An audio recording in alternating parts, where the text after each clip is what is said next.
My name is Valerie, and at 32 years old, I have mastered the art of becoming invisible.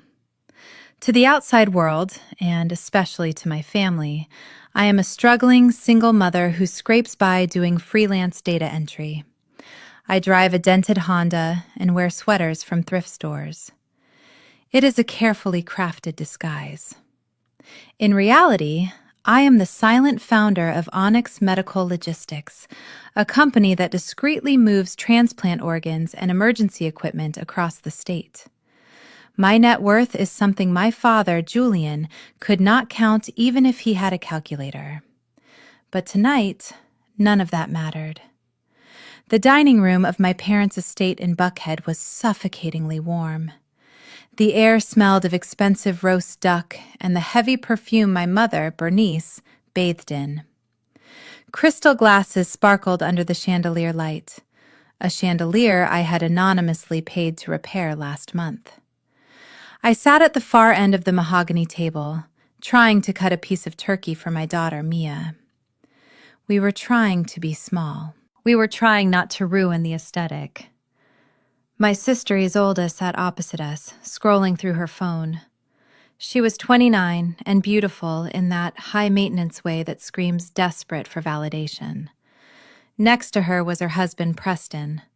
Preston is white, coming from the prestigious Sterling family, a lineage of old money that had supposedly been running Atlanta for generations. He swirled his wine glass, looking at me with that familiar mix of pity and disgust.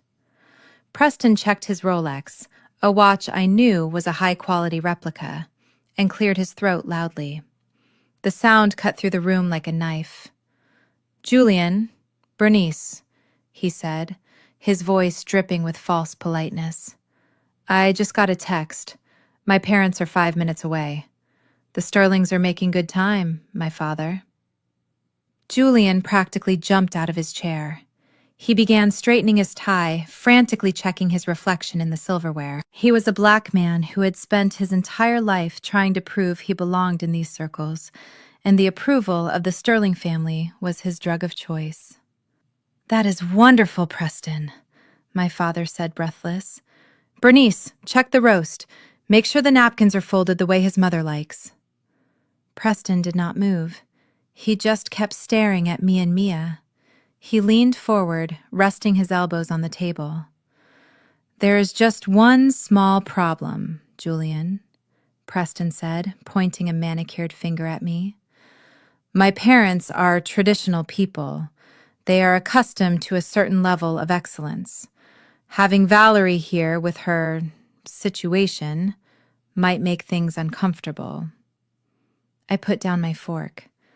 "My situation?" I asked quietly. "You know what I mean, Val," Preston smirked. "No husband, no career. Look at your daughter's dress. It is from a discount rack, isn't it?" "My mother has a very sensitive constitution. She gets depressed when she sees poverty. It ruins her appetite." Isolde let out a short, cruel laugh. "He is right, Daddy. We cannot have the Sterlings sitting next to someone who looks like she just got off a shift at a diner. It ruins the vibe." My mother, Bernice, rushed over, wiping her hands on a silk cloth. She did not look at me. She looked at the table setting, ensuring no dust was visible. "Preston is right, Julian," my mother said. "We have worked too hard to get the Sterlings to come to our house for Christmas. We cannot risk embarrassing Preston."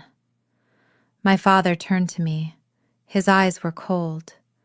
There was no warmth, no fatherly affection, just calculation. "Valerie, take Mia and go to the garage," he said. "Excuse me?" I asked, thinking I had misheard. "The garage," my father repeated. "Or the basement. Just get out of the main house. You can wait there until the Sterlings leave. There is a heater in the storage room. It will not be that cold." I looked at Mia. She had stopped chewing. Her big brown eyes were wide with confusion. "Daddy, you want me to put your granddaughter in a storage room on Christmas Eve so your son-in-law as parents do not have to look at us?"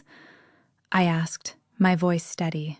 Do not be dramatic, Valerie, Preston interjected. It is just for a few hours. Think of it as knowing your place. You are lucky they even let you eat the appetizers. I stood up. My chair scraped loudly against the floor. No, I said. We are not going to the garage. We are finishing our dinner, and then we are leaving. I sat back down and reached for a bread roll for Mia.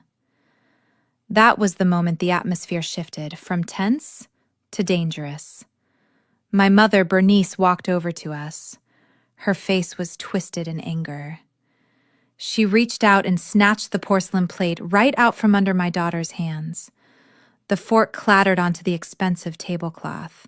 You will not disrespect us in our own house, my mother hissed, clutching the plate to her chest like a weapon. This food is for family, for people who contribute, for people who make us look good.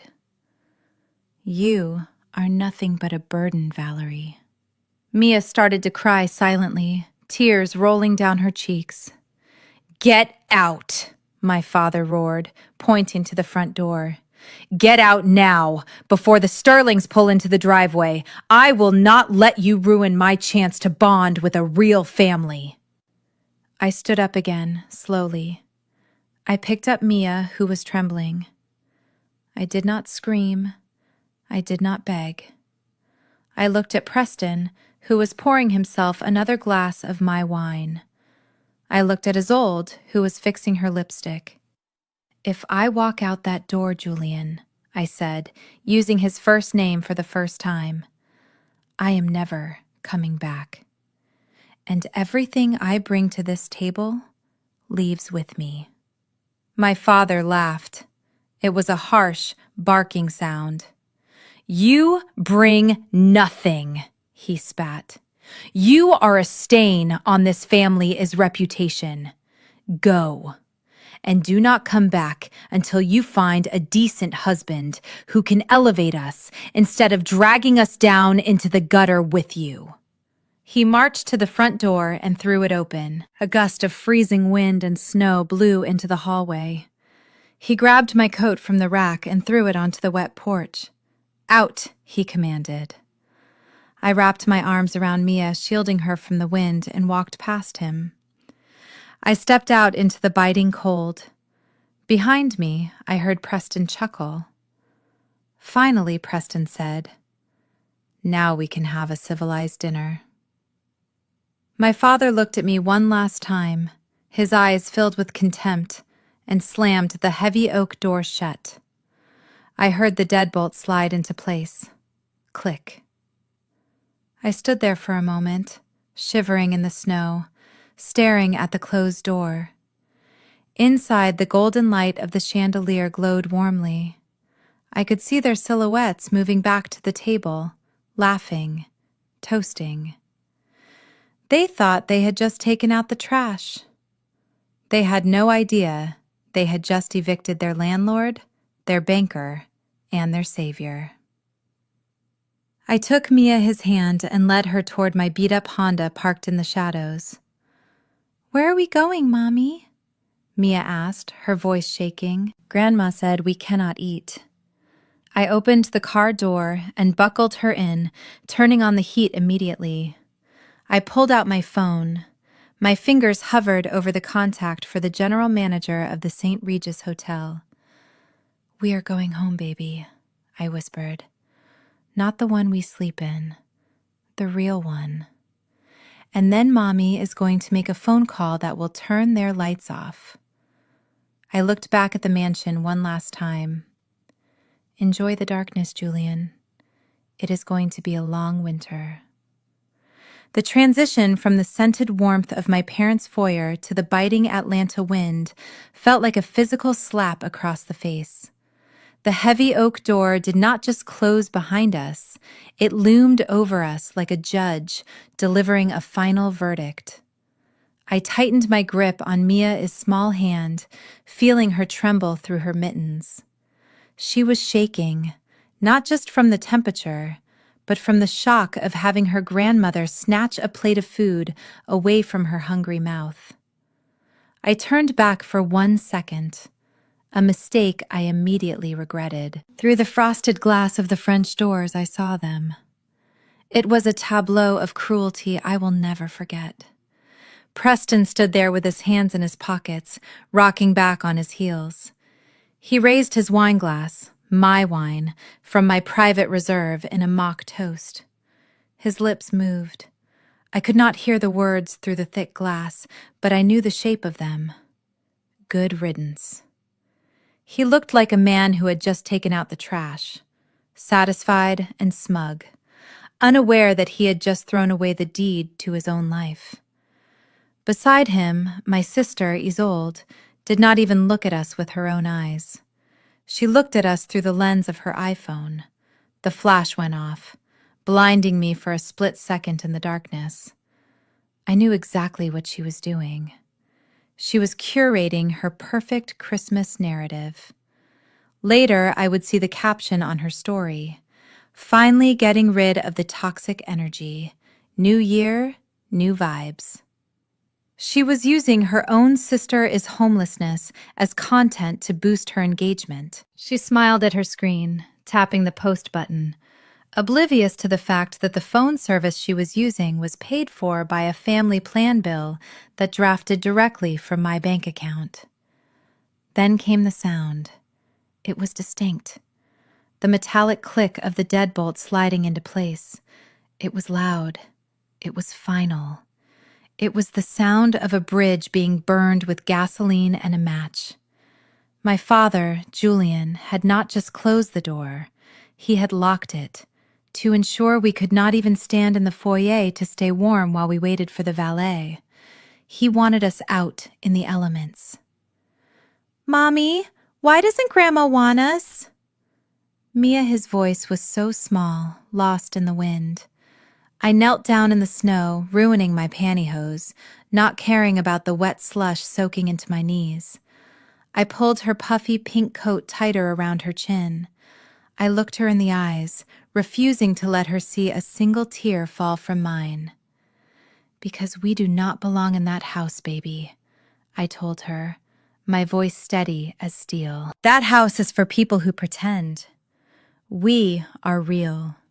And very soon, they're going to realize that pretending does not pay the electric bill." We walked down the long, winding driveway lined with manicured hedges. The snow crunched under my boots. My Honda Civic sat at the curb looking pathetic next to the lineup of Mercedes and Porsches in the driveway. It was the car I used to maintain my cover, a symbol of the poverty they thought I lived in. But as I opened the door and buckled Mia into her booster seat, I felt a strange sensation wash over me. It was not sadness. It was clarity. The heat blasted from the vents, smelling faintly of dust and old coffee. It was the best smell in the world, because it smelled like freedom. I sat in the driver's seat and stared at the dark windows of the mansion one last time. They thought they had locked me out. In reality, they had just locked themselves in a cage with a ticking time bomb. And as I put the car into gear, I knew exactly when the explosion would happen. Tomorrow morning, when the leasing office opens. The silence inside my rusted Honda Civic was broken only by the sound of Mia sobbing. It was a jagged, gut-wrenching sound that tore through the chest of my sweater and settled deep in my bones.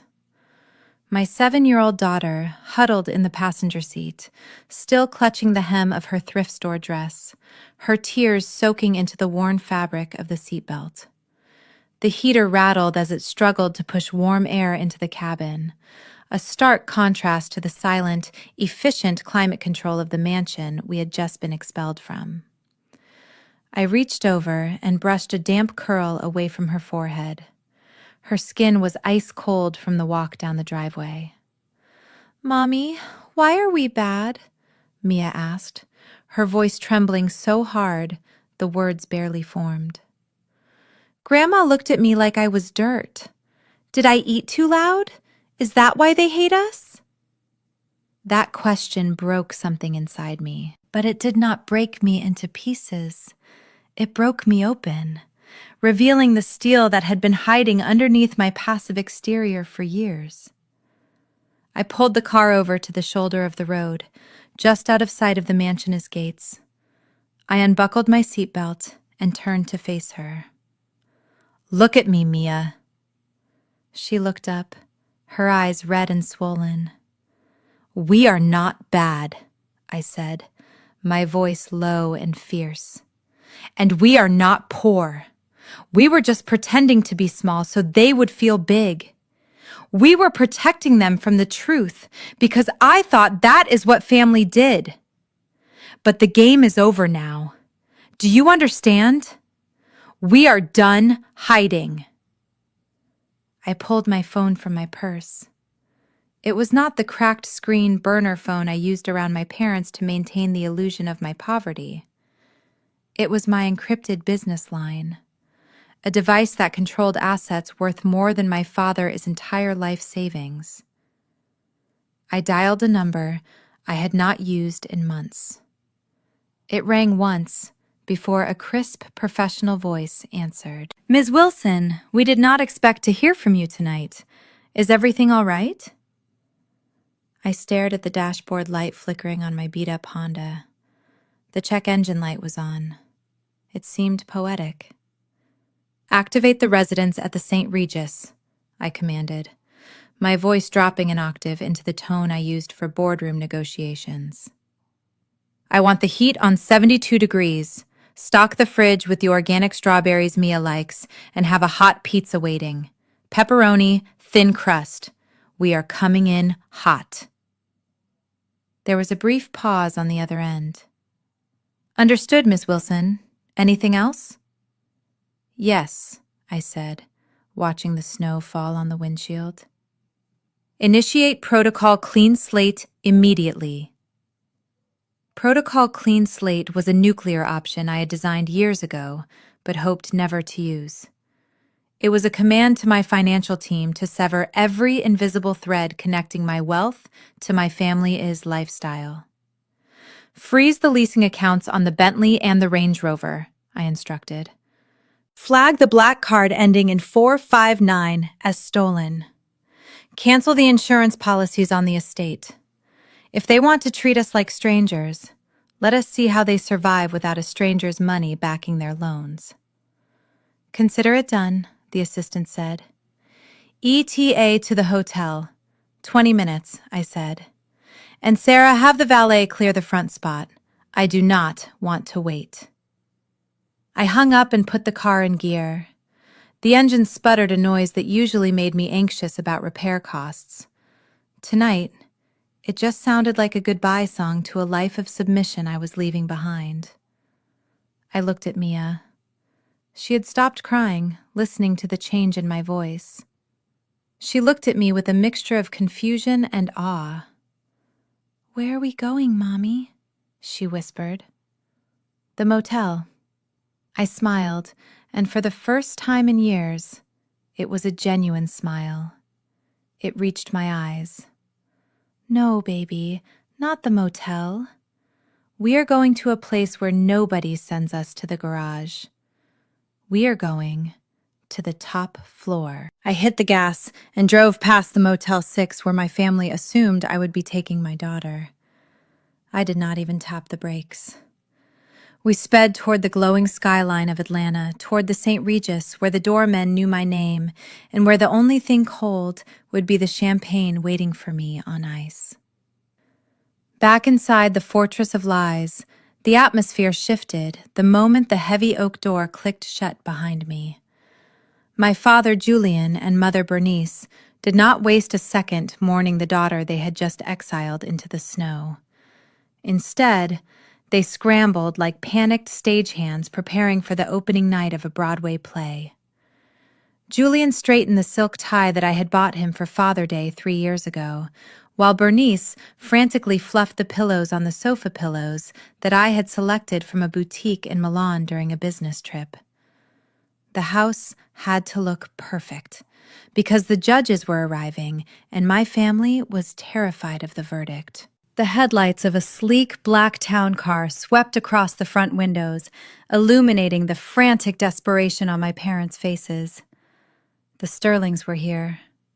Winston and Eleanor Sterling walked in, carrying an air of judgment so thick it nearly choked the room. Winston was a man who spoke in low tones that demanded absolute silence, while Eleanor looked at the world as if she smelled something faintly unpleasant. They were the definition of old money, or at least that is what they wanted everyone to believe.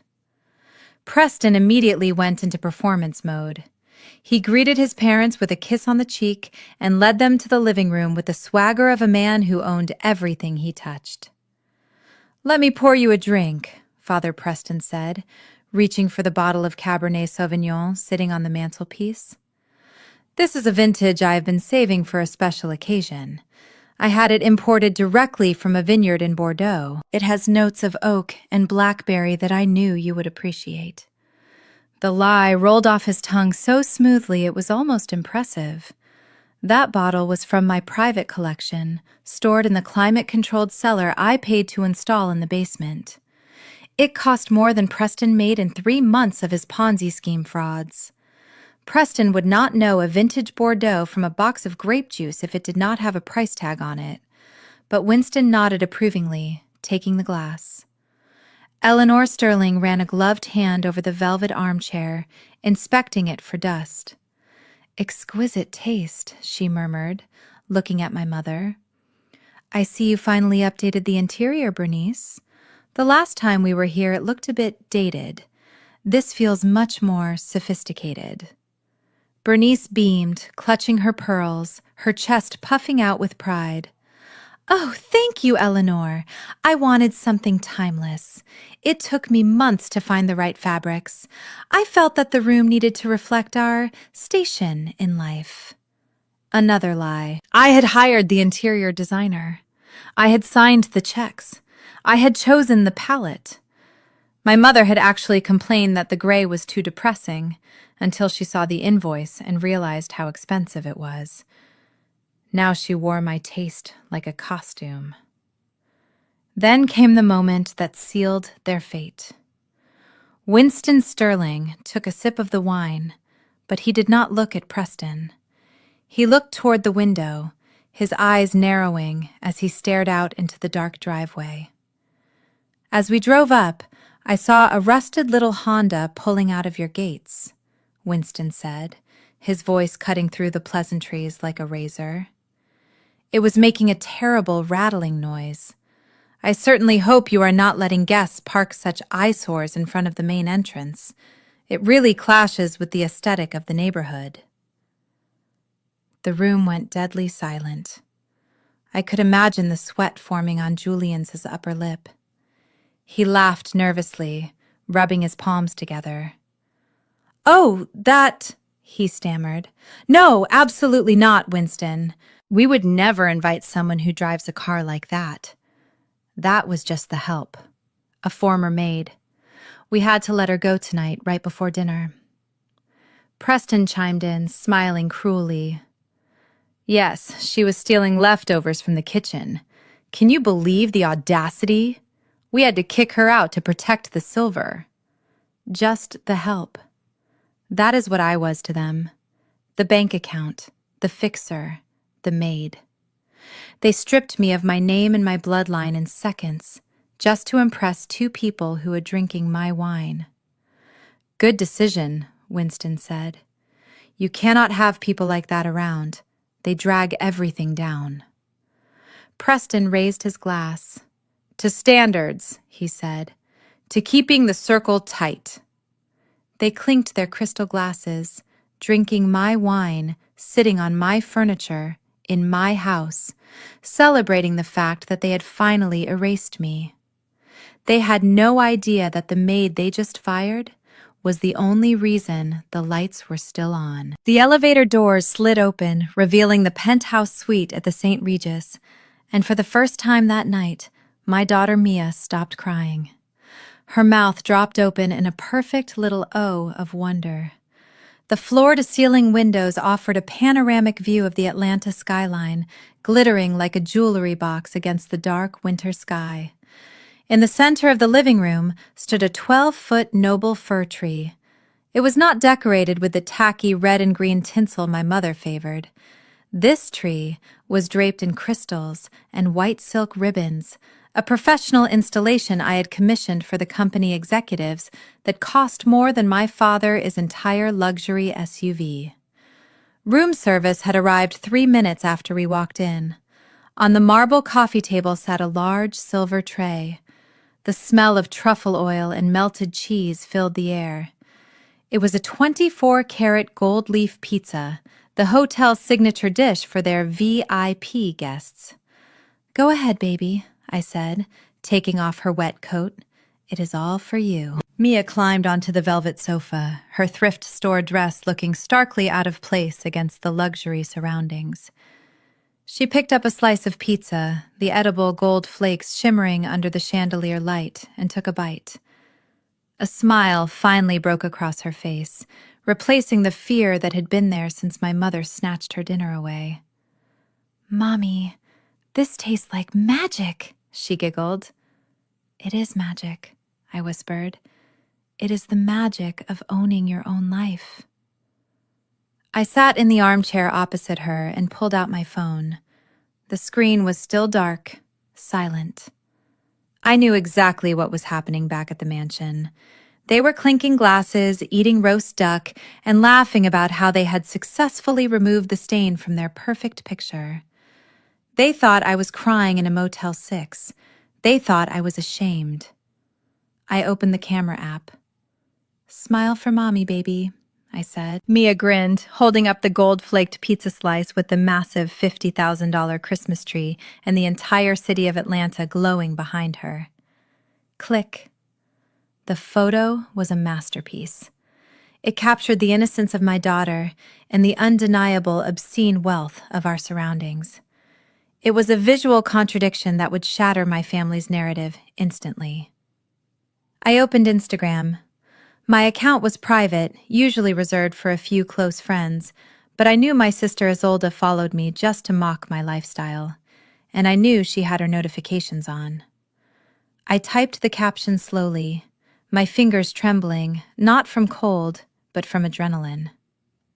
"Kicked out of the family home for lacking class. Fortunately, my backup storage unit has a decent view and better pizza. Merry Christmas to everyone, except the people who let a 7-year-old freeze." Then came the final nail in the coffin. I tapped the location tag. I did not tag the St. Regis Hotel general location. I selected the custom geotag that only appeared for authorized devices. Onyx Holdings, Corporate Residence, Penthouse A. Onyx Holdings. The mysterious company that owned the lease on Preston Represents car. The company that held the mortgage my father was secretly late on. The company that had just bought the controlling stake in the brand Isolde represented. I took a deep breath. For 32 years, I had been the daughter who apologized. I had been the daughter who made herself small so they could feel big. Tonight, I was the daughter who pressed the button. Post. The blue bar slid across the top of the screen. Sent. I put the phone down on the marble table face up. I picked up a glass of sparkling cider and clinked it against Mia's juice box. "Cheers, baby," I said. "Cheers, Mommy." We took a sip. And then, 5 seconds later, the phone screen lit up. A notification. Then another. Then a text message. The silence was over. The war had begun. Back at the mansion, the air was thick with the smell of expensive roast duck and desperation. My parents were performing the performance of their lives, trying to convince Winston and Eleanor Sterling that they belonged at the top of the food chain.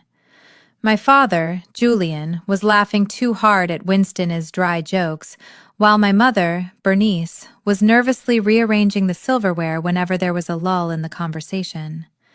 They thought they were safe. They thought that by locking me out, they had secured their social standing. But they forgot that in the modern world, walls do not keep secrets. They just amplify the signal. The first crack in their perfect facade came in the form of a soft digital chime. It came from my sister Isolde's phone, which sat face up on the tablecloth next to her wine glass. She frowned, annoyed that the world was interrupting her moment of glory. She tapped the screen, expecting to see a compliment on her story about cutting off toxic family members. Instead, her eyebrows shot up. Then another notification came through, and another. Within seconds, her phone was lighting up like a slot machine hitting the jackpot. "What is it, Isolde?" my mother hissed through a fake smile, kicking her under the table. "Put that away, we have guests." Isolde did not put it away. She picked it up, her hand trembling slightly. Her face went pale, the color draining from her perfectly contoured cheeks. She looked at Preston, who was busy swirling his wine and trying to look sophisticated. "Preston," she whispered, her voice tight. "You need to see this." Preston waved her off. "Not now, babe. I was just telling Father about the new investment portfolio I am managing." But Winston Sterling was not listening to his son. The patriarch of the Sterling family had pulled out his own phone. He was a man who watched the markets and the social currents of Atlanta with hawk eyes. He had received an alert, not from a gossip site, but from a business associate who followed the real power players in the city. Winston stopped chewing. He adjusted his gold-rimmed glasses and leaned in closer to the screen, squinting as if he could not believe what he was seeing. The room went deadly quiet. The only sound was the grandfather clock ticking in the hallway, counting down the seconds until my father's humiliation. Julian Winston said, his voice deep and rumbling like thunder. "I thought you said that woman, the one who left in the rattling Honda, was your former maid." My father wiped a bead of sweat from his forehead with a linen napkin. He laughed nervously, a high-pitched sound that betrayed his fear. "She is, Winston. Just some help we had to let go. She had sticky fingers, if you know what I mean. We are better off without her." Winston slowly turned his phone around, facing the table. The screen was bright in the dim room. There was the photo of my daughter Mia eating gold leaf pizza. But more importantly, there was the background. The undeniable panoramic view from the top of the St. Regis and the geotag that read, "Onyx Holdings Corporate Residence." "Then why?" Winston asked, his voice cutting through the air like a knife. "Is your maid sitting in the private penthouse reserved for the chairman of Onyx Holdings?" Preston choked on his wine, coughing violently into his napkin. My mother froze her fork, hovering halfway to her mouth. "I have been trying to get a meeting with the Onyx board for 6 months," Winston continued, his eyes locking onto my father. "That penthouse is not bookable, Julian. You cannot rent it on Expedia. You have to own the building to get that key. Are you telling me your maid has connections that exceed my own?" My father looked at the photo. He stared at the daughter he had called a failure, the daughter he had thrown into the snow, sitting on a velvet throne that he could never afford in 10 lifetimes. He opened his mouth to lie, to spin a story to save face, but nothing came out. For the first time all night, the truth was staring him in the face. And it was wearing a thrift store dress and eating pizza worth more than his dignity. The dinner was no longer a celebration. It was an interrogation, and my family did not have the answers. The morning of December 26th dawned crisp and bright over the Buckhead estate. The air was still cold from the snowstorm the night before, but inside the mansion the mood was frantic. My family was preparing for a day of golf at the country club, a performance designed to convince the Sterling family that their financial standing was as solid as the marble columns on the front porch. From the comfort of my hotel suite, miles away, I watched the GPS tracker on my laptop screen blink. The target was stationary. I took a sip of my coffee and whispered one word: freeze. Preston marched out of the front door wearing a white polo shirt that was so bright it hurt to look at. He carried a set of custom golf clubs over his shoulder, whistling a tune without a care in the world. He was the picture of arrogant confidence. Behind him, his parents, Winston and Eleanor Sterling, walked slowly, inspecting the landscaping with critical eyes.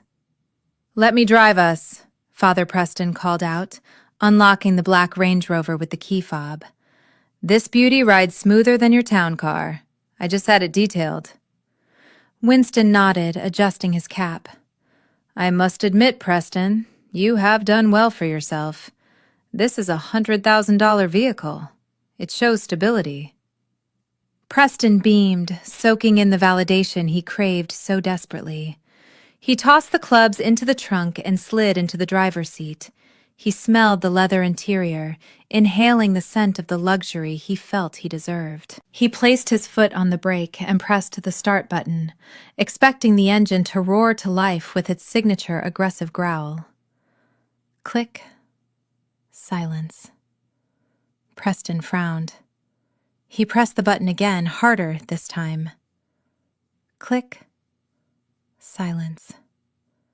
Outside the car, Winston and Eleanor stood waiting by the driveway, their breath visible in the cold air. Winston checked his watch.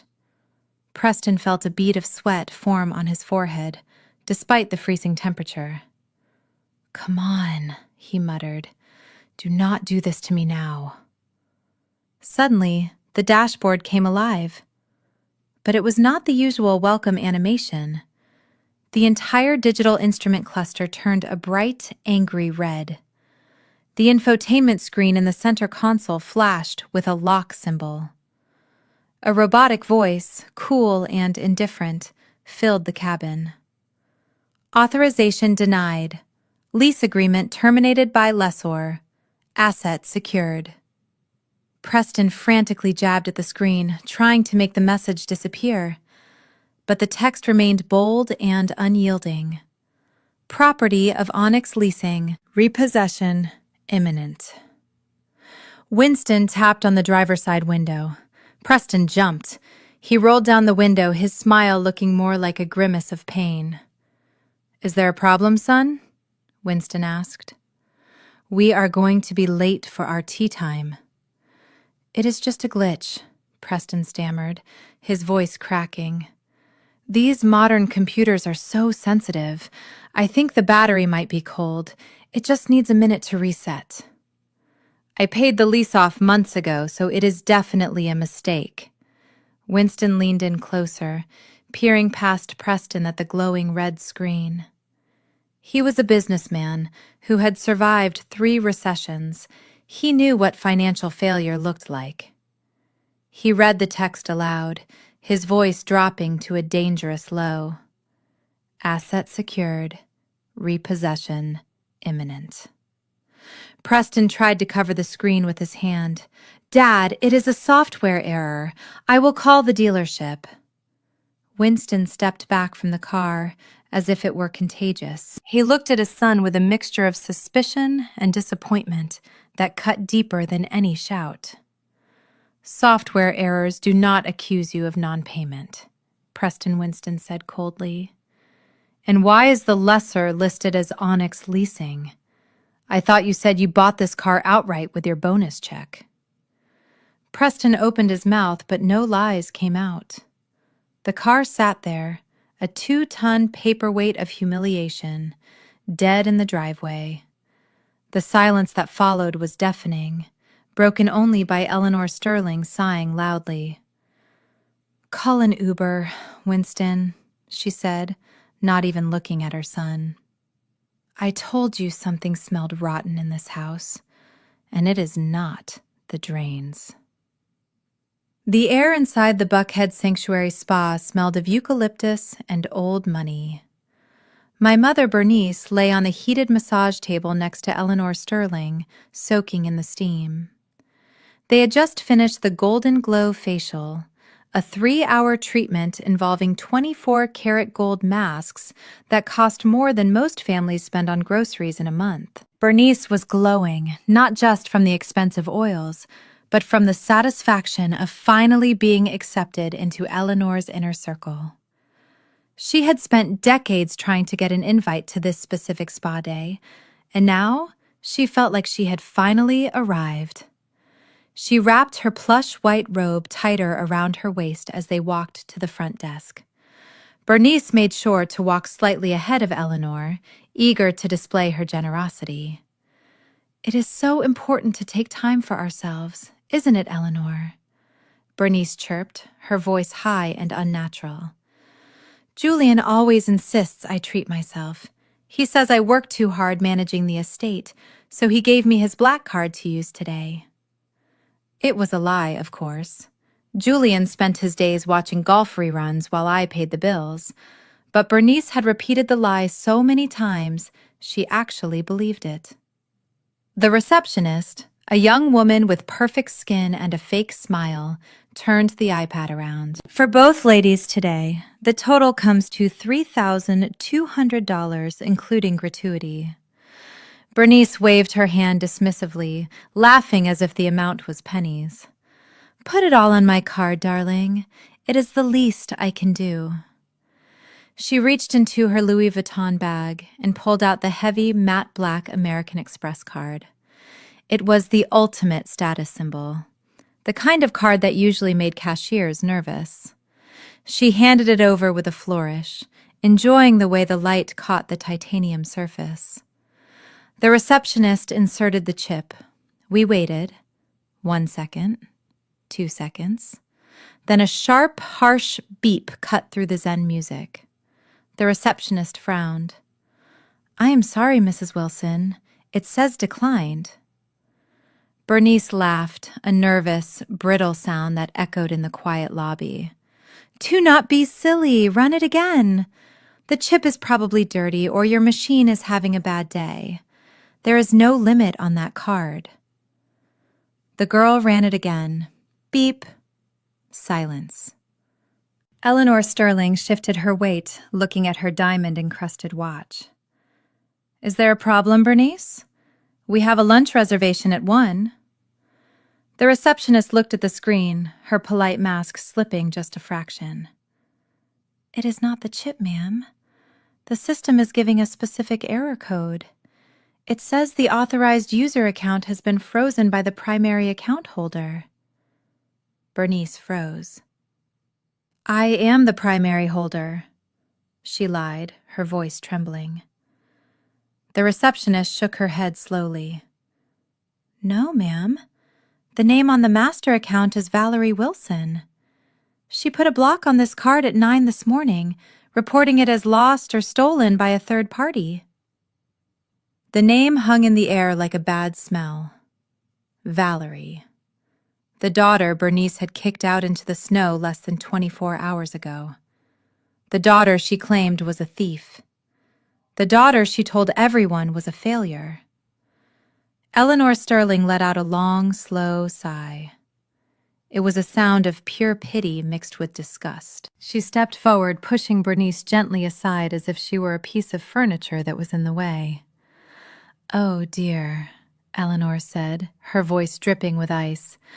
"I suppose the maid controls the finances, too. How embarrassing for you." Eleanor pulled out her own card, a platinum one that actually belonged to the Sterling Family Trust. "Take mine," she told the girl. "I cannot stand around here all day while Mrs. Wilson sorts out her domestic issues." As the transaction went through, Bernice stood there clutching her useless black card, her face burning a deep shade of crimson. She had brought Eleanor here to show off her wealth, but instead she had just revealed that she was nothing more than a pauper wrapped in borrowed silk. She looked at the card in her hand, and for the first time she realized that the plastic rectangle was not a symbol of her power. It was a leash. And I had just let go of the handle. The silence in the penthouse suite was absolute and luxurious. I sat on the velvet sofa wrapped in a cashmere robe, watching the morning sun reflect off the glass skyscrapers of Atlanta. In my hand, I held a mug of Jamaican Blue Mountain coffee, black, no sugar. It was the most expensive coffee in the world, a small indulgence I allowed myself now that I was no longer funneling 80% of my income into maintaining my parents' facade of wealth. Then the peace was shattered. My phone vibrating on the marble coffee table sounded like an angry hornet.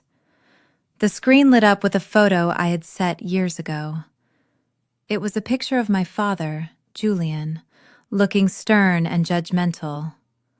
I did not pick it up immediately. I took another slow sip of coffee, letting the rich flavor coat my tongue.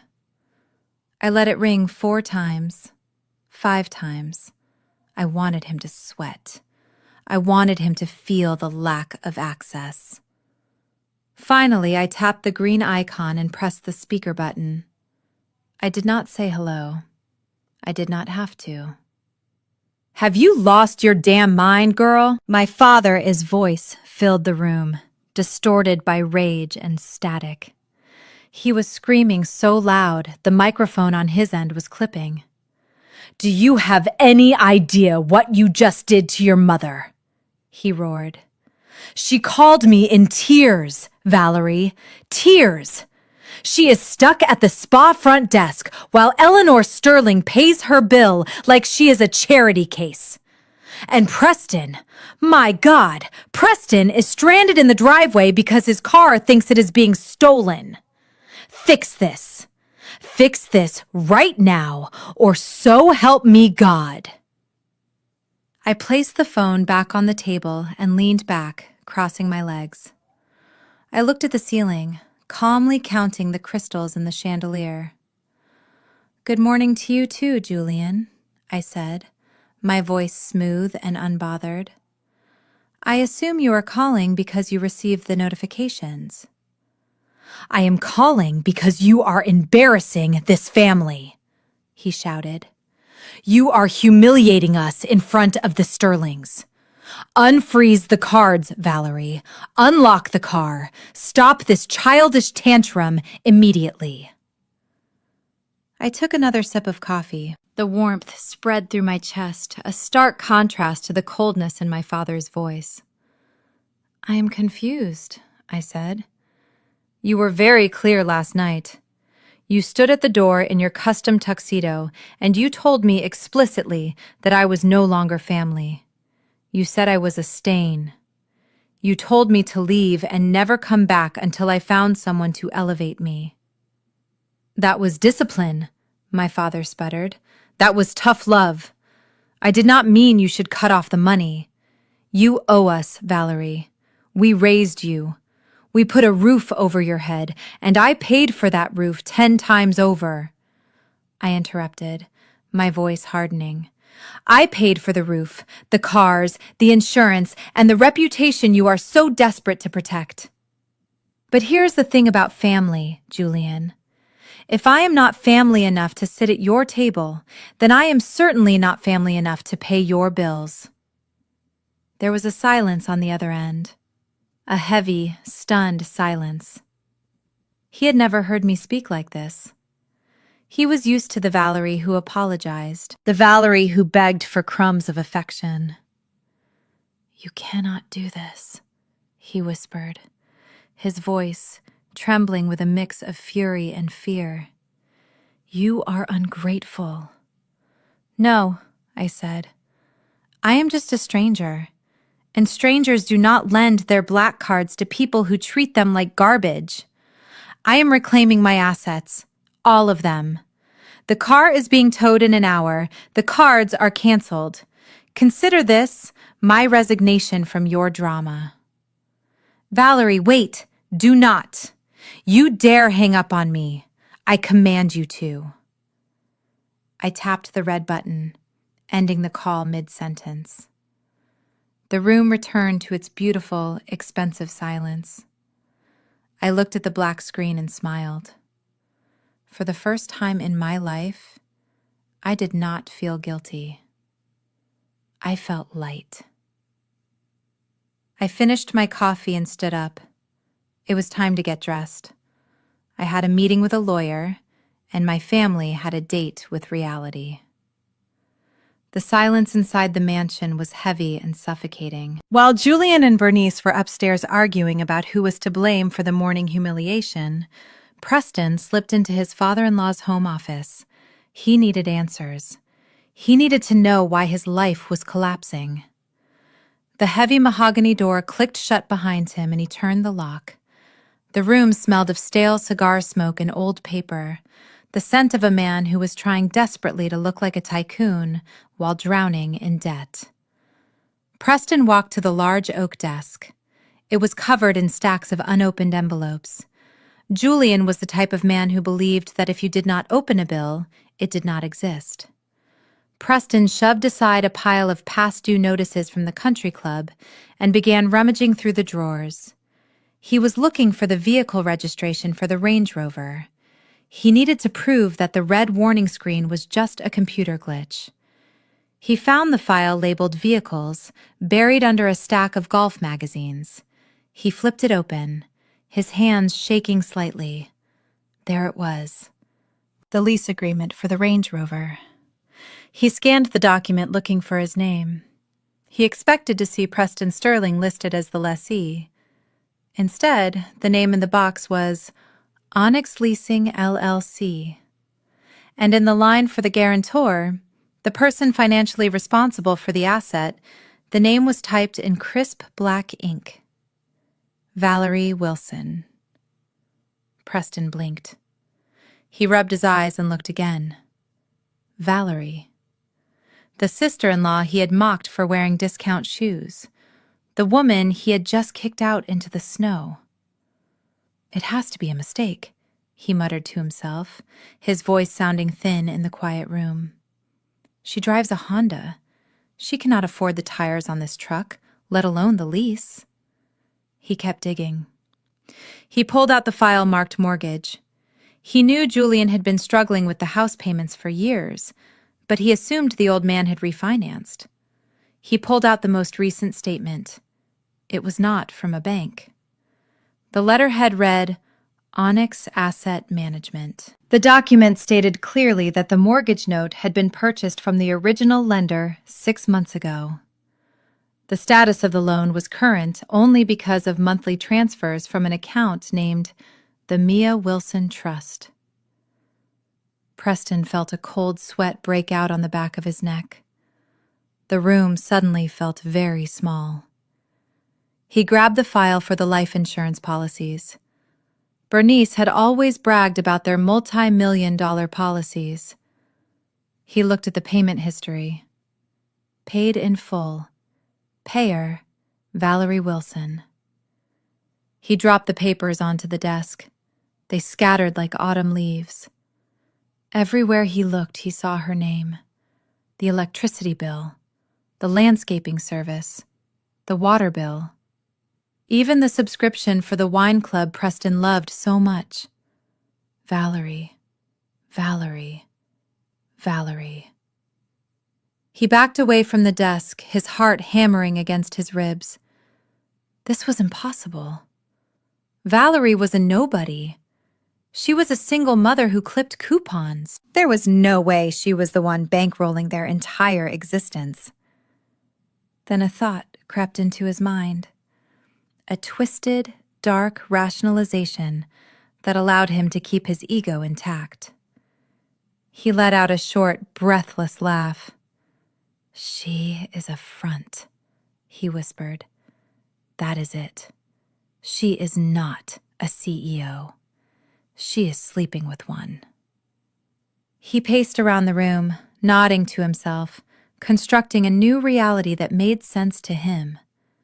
She is probably the mistress of some old billionaire who runs this Onyx company, he thought. He puts assets in her name to hide them from his wife. She is just a signature. She is just a sugar baby washing money for some criminal. He stopped pacing and looked at the papers again. The fear in his chest began to transform into anger. He felt deceived. Not because he had been living on charity, but because he believed she had tricked them. "You think you are smart, Valerie," he hissed at the empty room.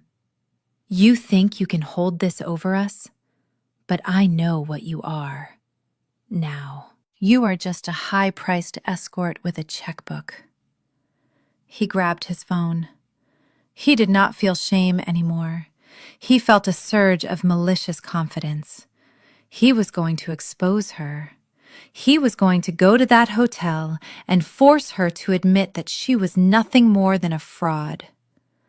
He unlocked the door and stepped back out into the hallway, leaving the evidence of his own incompetence scattered across the desk. He had no idea that by walking out that door, he was walking straight into a legal wood chipper. The lobby of the St. Regis is designed to make the outside world feel very far away. It is a sanctuary of marble floors, fresh orchids, and hushed conversations about seven-figure deals.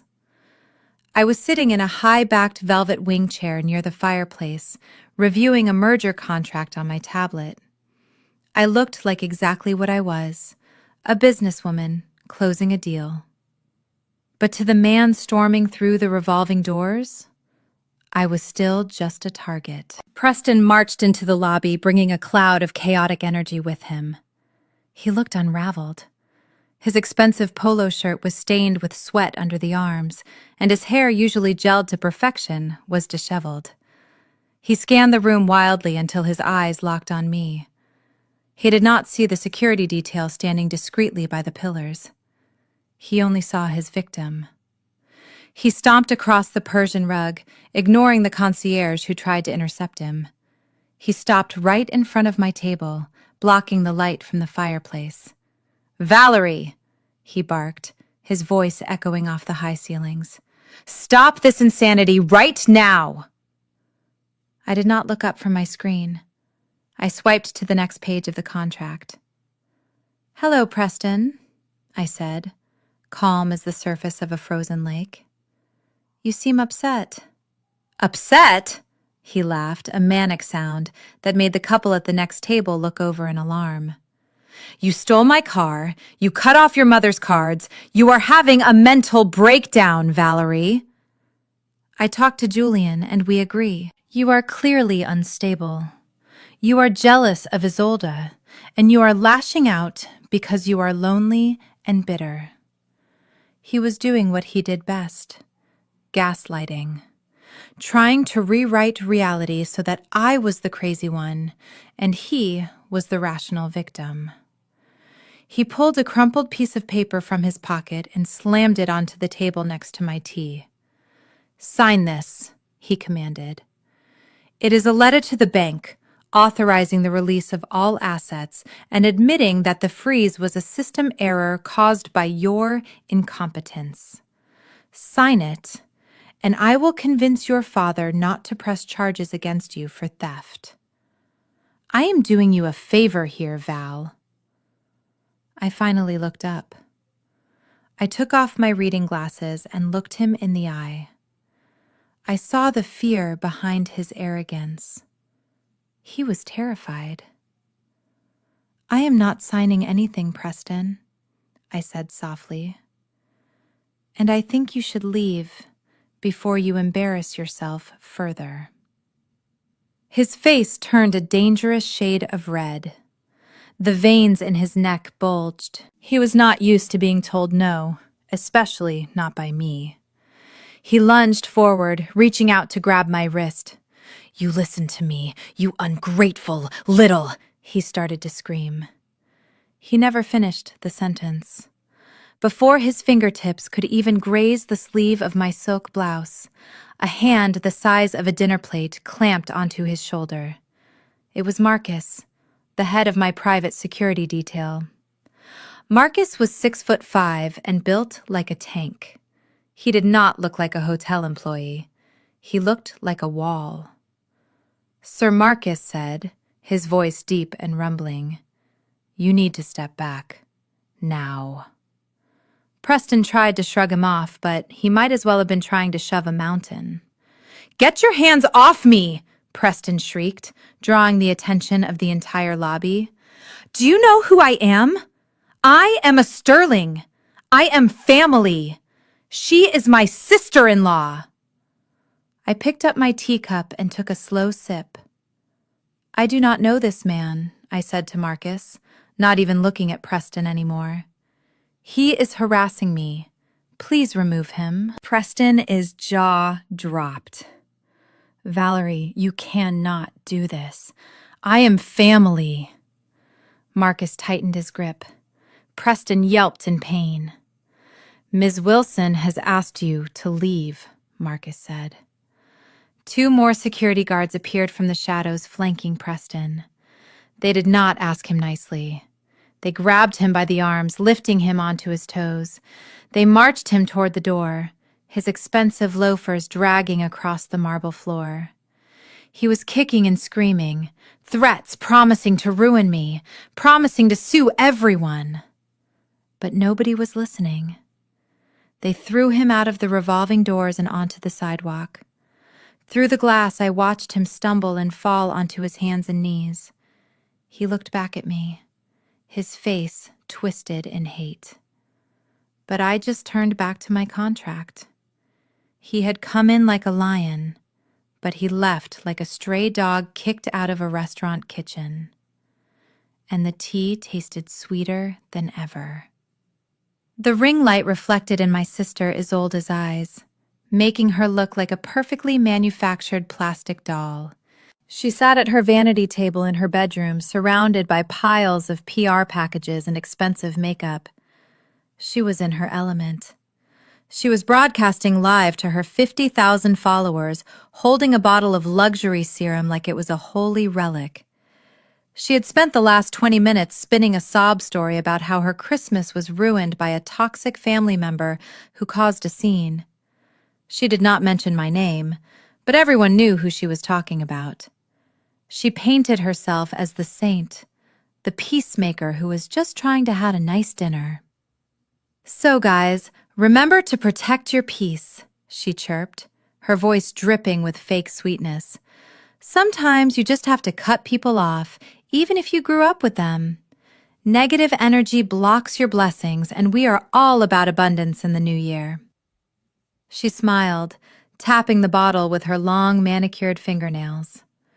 "Speaking of blessings, I am so excited to announce that I have renewed my contract with Lumina Beauty as their lead brand ambassador. This campaign is going to pay for my entire summer in Europe." Just as the words left her mouth, a chime echoed through the room. It was the distinct sound of a priority email landing on her iPad, which was propped up next to the camera. Isolde glanced over, her smile widening. "Oh, look at that," she said to the camera. "Probably the official contract, right on time. Let us read it together, guys. Unboxing my future." She swiped the screen open. I was watching from my hotel room and I leaned forward. This was the moment. Her smile faltered, her brow furrowed. She squinted at the screen as if the words were written in a foreign language. "Dear Ms. Wilson," she read aloud, her voice wavering slightly. "We are writing to inform you that Lumina Beauty is terminating your brand ambassador agreement, effective immediately."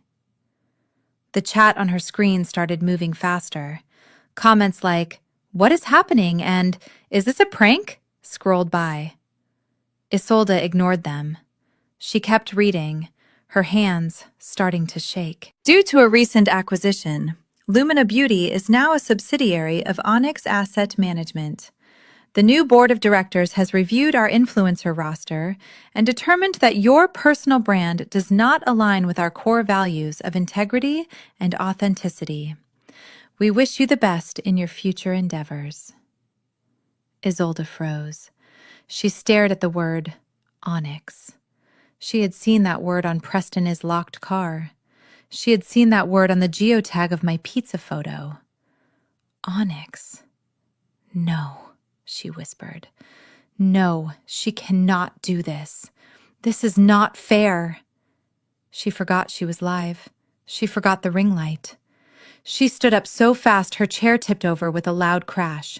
"It is her!" she shrieked, her face twisting into an ugly mask of rage. "It is Valerie! She bought the company! She bought the whole damn company just to fire me!" Isolde grabbed the bottle of serum, the one she had just been praising, and hurled it across the room. It smashed against the wall, shattering into 1,000 glass shards and splattering expensive liquid all over her white carpet. "I hate her!" she screamed, grabbing handfuls of makeup brushes and sweeping them onto the floor. "She is ruining everything!" "Mom? Mom, come here!" She grabbed the iPad to throw it too, but realized too late that the camera was still rolling. 50,000 people had just watched the elegant, peaceful influencer turn into a screaming banshee. They had heard her admit that her sister had the power to buy a corporation just to silence her. She scrambled to end the stream, her fingers fumbling over the screen, but the damage was done. The screen went black, but the internet is forever. My sister had wanted to be famous.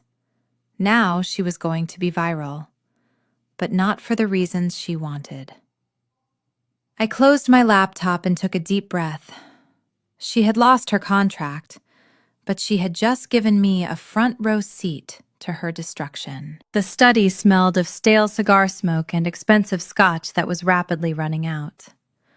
My father, Julian, sat in his oversized leather armchair looking 10 years older than he had that morning. He was staring blankly at the empty spot in the driveway where the Range Rover used to sit before the tow truck dragged it away. The humiliation was a physical weight in the room pressing down on his chest. Preston stood by the window, swirling his drink. He was sweating, but he masked it well. His mind was racing. The bookies had texted him 10 minutes ago, threatening to break his legs if he did not come up with $50,000 by midnight. He needed money, and he needed it now. He turned to my father, putting on the mask of the financial genius he pretended to be. "Julian, listen to me," Preston said, his voice smooth and confident. "I know today looks like a disaster. I know you are worried, but you have to trust me. This is actually a blessing in disguise." My father looked up, his eyes red-rimmed and tired. "A blessing, Preston. My wife is crying in her bedroom because her credit card was declined in front of your mother." The Sterlings left without finishing their tea. We are the laughing stock of Atlanta. How is this a blessing? Preston walked over to the desk and leaned in, lowering his voice to a conspiratorial whisper. "The reason my accounts are frozen is not because of Valerie." He lied, his eyes wide and earnest. "It is a security protocol. I am in the middle of a massive liquidity transfer, Project Phoenix. It is a cryptocurrency arbitrage deal involving the Asian markets. It is so big, the banks automatically flagged my accounts to prevent fraud." He paused, letting the buzzwords sink in.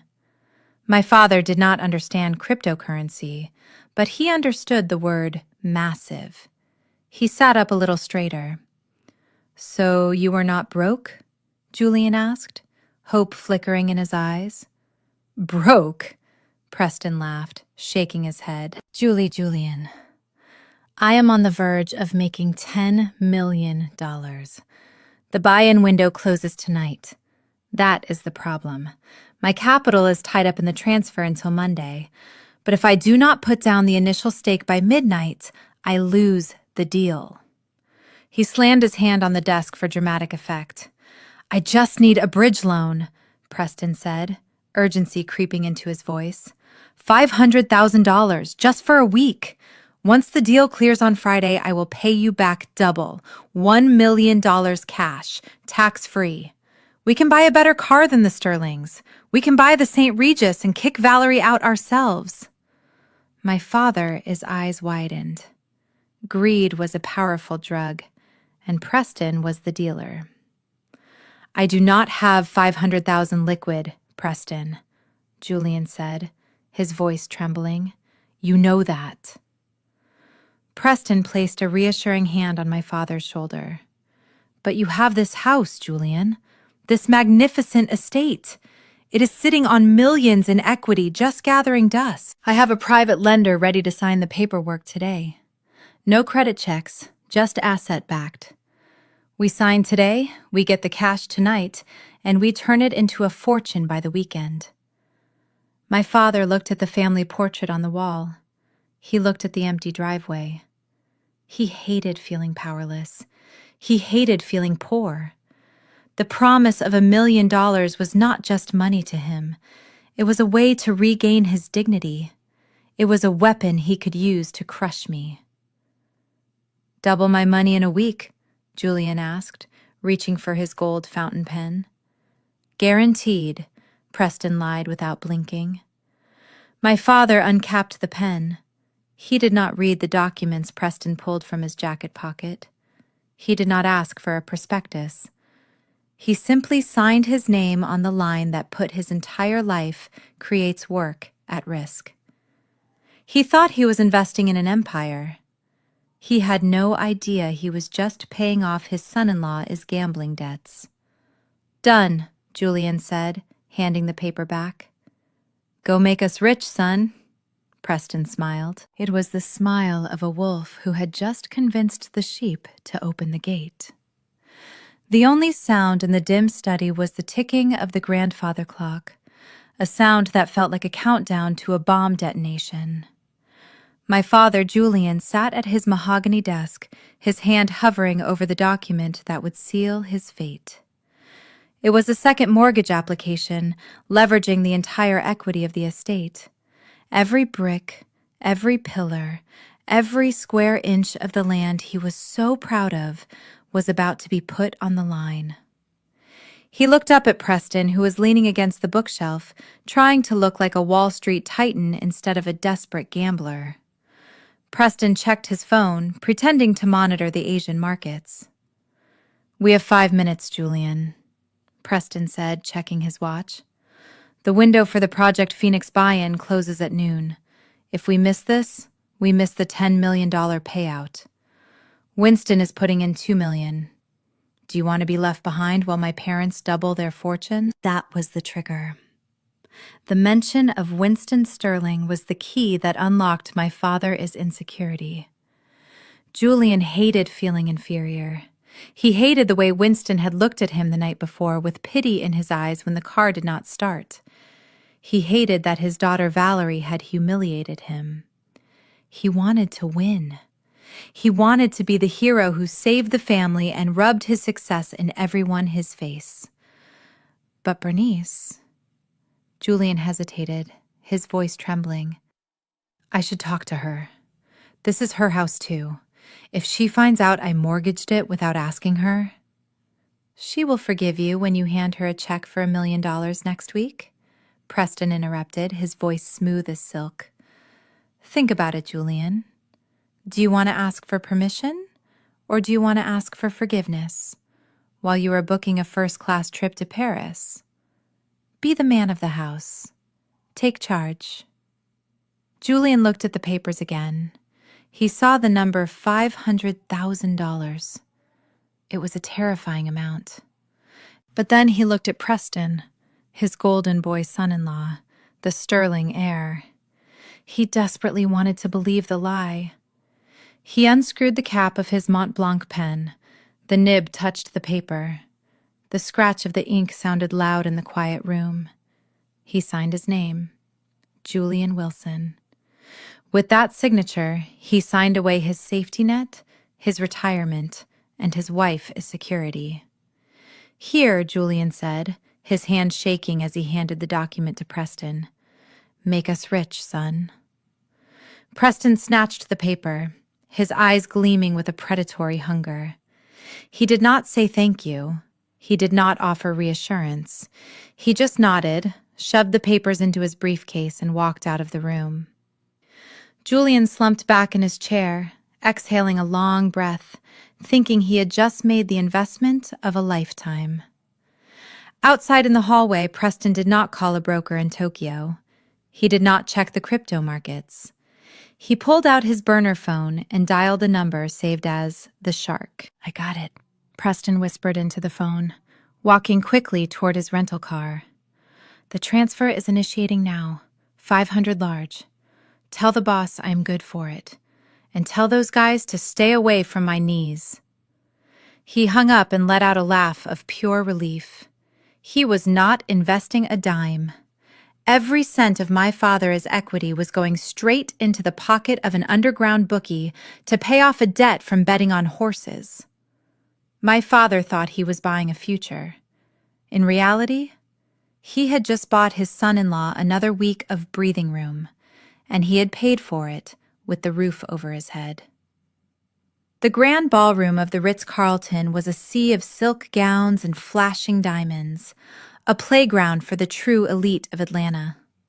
My parents, Julian and Bernice, walked in clutching the general admission tickets they had scraped together cash to buy at the last minute. They were used to sitting at table 5, right near the stage where the champagne flowed freely. Tonight, the usher looked at their crumpled tickets, frowned, and pointed toward the back of the room. They were seated at table 99, right next to the swinging double doors of the kitchen, where the smell of dish soap mixed with the expensive perfume of the guests they used to look down on. I watched them from the private VIP balcony. My mother, Bernice, adjusted her dress, a gown she had worn 3 years ago because her credit cards were frozen. She looked around nervously, hoping nobody noticed they were sitting in the exile zone. Preston was already loosening his tie, his face flushed with cheap liquor he had consumed in the parking lot since he could not afford the premium open bar upgrade. He looked small and angry, like a child forced to sit at the kids' table. Then the music changed. The house lights dimmed, and a spotlight hit the grand staircase. The announcer's voice boomed through the speakers. "Please welcome our diamond sponsor. The woman who made tonight's fundraising goal possible, the chairwoman of Onyx Asset Management, Ms. Valerie Wilson." The sound of my father dropping his fork onto his plate was audible even from where I stood. I walked down the stairs wearing a custom gown made of crushed velvet, the color of money. Flashbulbs erupted like a thunderstorm. The mayor of Atlanta was waiting for me at the bottom of the steps. Not with a polite handshake, but with a warm, familiar embrace. He took my hand and led me not to a table, but to the center dais, the seat of honor usually reserved for royalty. I saw my sister Isolde shrink in her seat, trying to hide behind a massive floral arrangement. She knew that every camera in the room was pointed at me, and she knew that for the first time in her life, she was utterly invisible. My father half stood up, a pathetic, hopeful smile on his face. He actually thought I was going to wave him over. He thought he could piggyback on my moment. The mayor leaned into the microphone. "I want to thank Valerie, not just for her donation of $2 million, but for being a pillar of integrity in our city."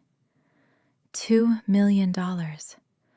My mother grasped her chest, gasping for air.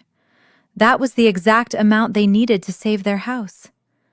They watched me laugh at something the mayor said, my head thrown back in genuine joy. I was glowing. I walked past their table on my way to the podium. I slowed down just enough for them to see the diamonds around my neck. Real ones, not the paste replicas Bernice was wearing. My father opened his mouth to say my name. I looked right through him. I looked at the waiter standing behind him and spoke loud enough for them to hear. "Please bring table 99 a pitcher of tap water. They look dehydrated." Then I kept walking. The applause was deafening, but the stunned silence from my family's table was the sweetest sound of the night. They were in the same room, but we were in different universes, and for the first time they were realizing that they were just spectators in my world.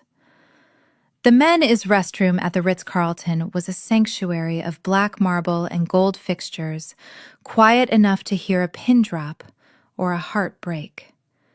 My father, Julian, walked in feeling like a king. He had just mortgaged his home and handed over $500,000 to his son-in-law, believing he had bought a ticket to the billionaire club. He saw Winston Sterling standing at the sink washing his hands with the slow, deliberate movements of a man who owned the world. Julian adjusted his tie in the mirror, forcing a smile that was equal parts desperation and pride. He walked over to the adjacent sink, wanting to bond with the man he now considered his equal, his partner in wealth. "Great evening, isn't it, Winston?" Julian said, his voice echoing slightly off the tiled walls. "I must say, Preston is truly a visionary. That Project Phoenix deal is going to change everything for our families. I am glad I could come in on the ground floor with you. It feels good to keep the wealth in the circle, doesn't it?" Winston stopped washing his hands. He did not look at my father. He stared at his own reflection in the glass, his expression unreadable, cold, and distant. He reached for a linen towel and dried his fingers one by one, taking his time, letting my father's words hang in the air until they started to rot. "Project Phoenix." Winston repeated the name, tasting it like sour milk. "Is that what he is calling it this time? Last year it was the Cobalt Initiative. The year before that it was the Sovereign Fund." My father paused the soap on his hands, suddenly feeling sticky. "What do you mean, Winston?" he said. "You put in $2 million. He said we were doubling our capital by Friday." Winston finally turned his head. He looked at Julian, not with anger, but with the kind of pity you give a wounded animal before you put it out of its misery. The older man dropped the used towel into the wicker basket. "Julian Winston," said his voice low and devoid of emotion, "I have not given my son a single dime in 5 years. Not for business, not for rent, not for a cup of coffee. Preston is not a financial genius. Preston is a degenerate gambler with addiction that could swallow this entire hotel." The color drained from my father's face so fast it looked like his blood had evaporated. He gripped the edge of the sink, his knuckles turning white. But Julian stammered, his voice shaking. "But the car, the lifestyle. He said he manages the family trust." Winston let out a short, humorless laugh. "There is no trust, Julian. He gambled his trust away before he turned 25. Why do you think he married your daughter? He needed a host. He needed a fresh supply of credit. And from what I saw today, with the car and the cards, it seems he bled your daughter Valerie dry, and now he has moved on to you." My father felt the room spin, the $500,000, the mortgage, the signature he had hidden from my mother. It was all gone. He had not invested in a dynasty. He had thrown his life savings into a black hole. "I gave him everything," Julian whispered. "I mortgaged the house." Winston buttoned his suit jacket, preparing to leave. "Then you are a fool," Winston said simply. "You just threw your money out the window and it is never coming back. Do not ask me for help, Julian. I cut that cancer out of my life years ago. I suggest you do the same." Winston walked out, leaving my father alone in the silence. Julian stared into the mirror, but he did not see a tycoon anymore. He saw a man who was already homeless. He just did not know it yet. He slumped against the cold marble wall and slid down to the floor, pulling at his hair as the reality of his ruin crashed down on him. Julian stormed out of the restroom, his heart pounding against his ribs like a trapped bird. The elegant music of the string quartet now sounded like a funeral march. He scanned the crowded ballroom, his eyes wild and desperate. He needed to find Preston. He needed to hear that Winston Sterling was lying. He needed to believe that his $500,000 was safe in a crypto account in Tokyo and not vanished into the pockets of a bookie. He found his son-in-law near the open bar, but Preston did not look like a financial genius stressing over global markets. He looked like a frat boy at a keg party. Preston had his jacket off, his tie undone, and his arm draped around the waist of a young cocktail waitress who looked visibly uncomfortable. He was swaying slightly, holding a tumbler of scotch that was dangerously close to spilling. Julian marched up to him, grabbing his shoulder and spinning him around. "Preston." Julian gasped, out of breath. "Tell me it is a lie. Tell me Winston is wrong." Preston blinked, trying to focus his glossy eyes on my father. He let out a wet slur of a laugh. "Julian, my man," Preston shouted way too loud for the polite setting. "Relax. You look like you were having a stroke. Let me get you a drink." "Hey, sweetheart, bring my father-in-law a double." Julian slapped the drink out of Preston's hand. The glass shattered against the marble floor, sending amber liquid splashing onto the hem of a nearby woman's gown. The music stopped. The chatter died down. All eyes turned to the commotion. "Where is my money, Preston?" Julian screamed, his voice cracking. "Where is the mortgage money? Your father said you are a broke gambler. He said you have not had a trust fund in 5 years. Tell me he is lying." Preston's face changed instantly. The sloppy drunk mask fell away, revealing something much uglier. He shoved Julian backward hard enough that my father stumbled into a waiter carrying a tray of champagne flutes. "My father is a bitter old man," Preston sneered, his voice dripping with venom. "And you are a gullible fool, Julian. You begged me to take that money. You practically threw it at me. Do not blame me because you were too stupid to read the room." "You stole from me," Julian cried, lunging forward, grabbing Preston by the lapels of his shirt.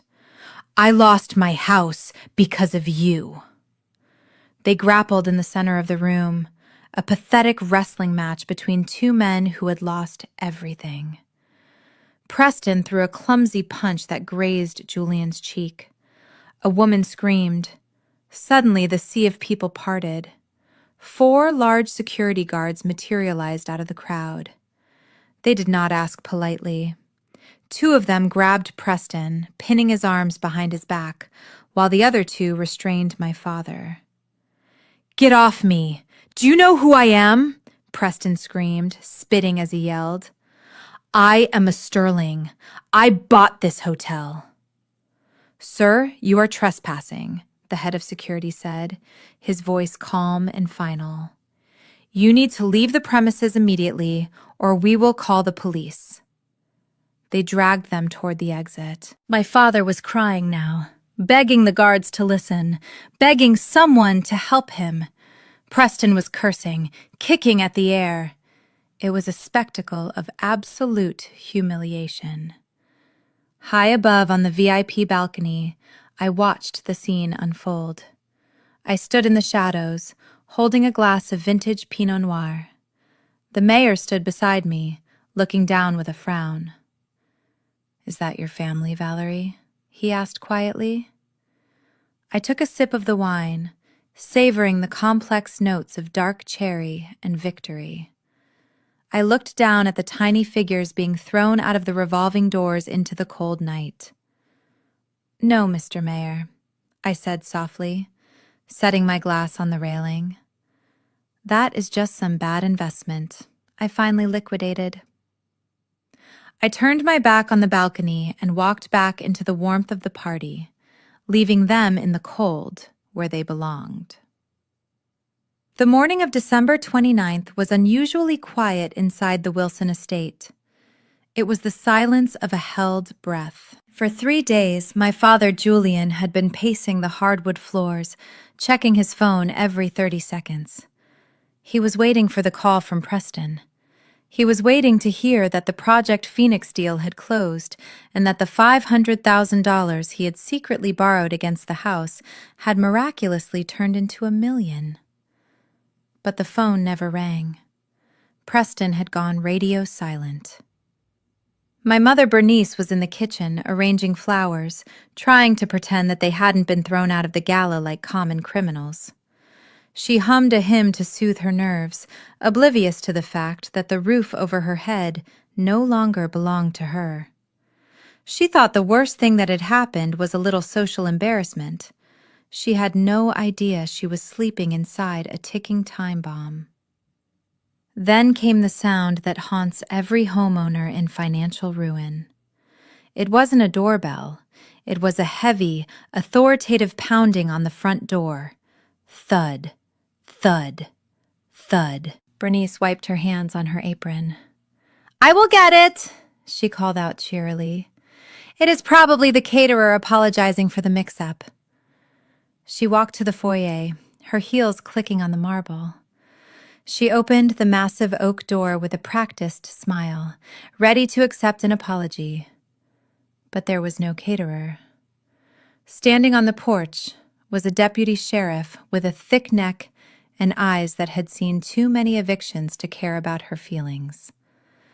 In his hand, he held a staple gun and a sheet of paper.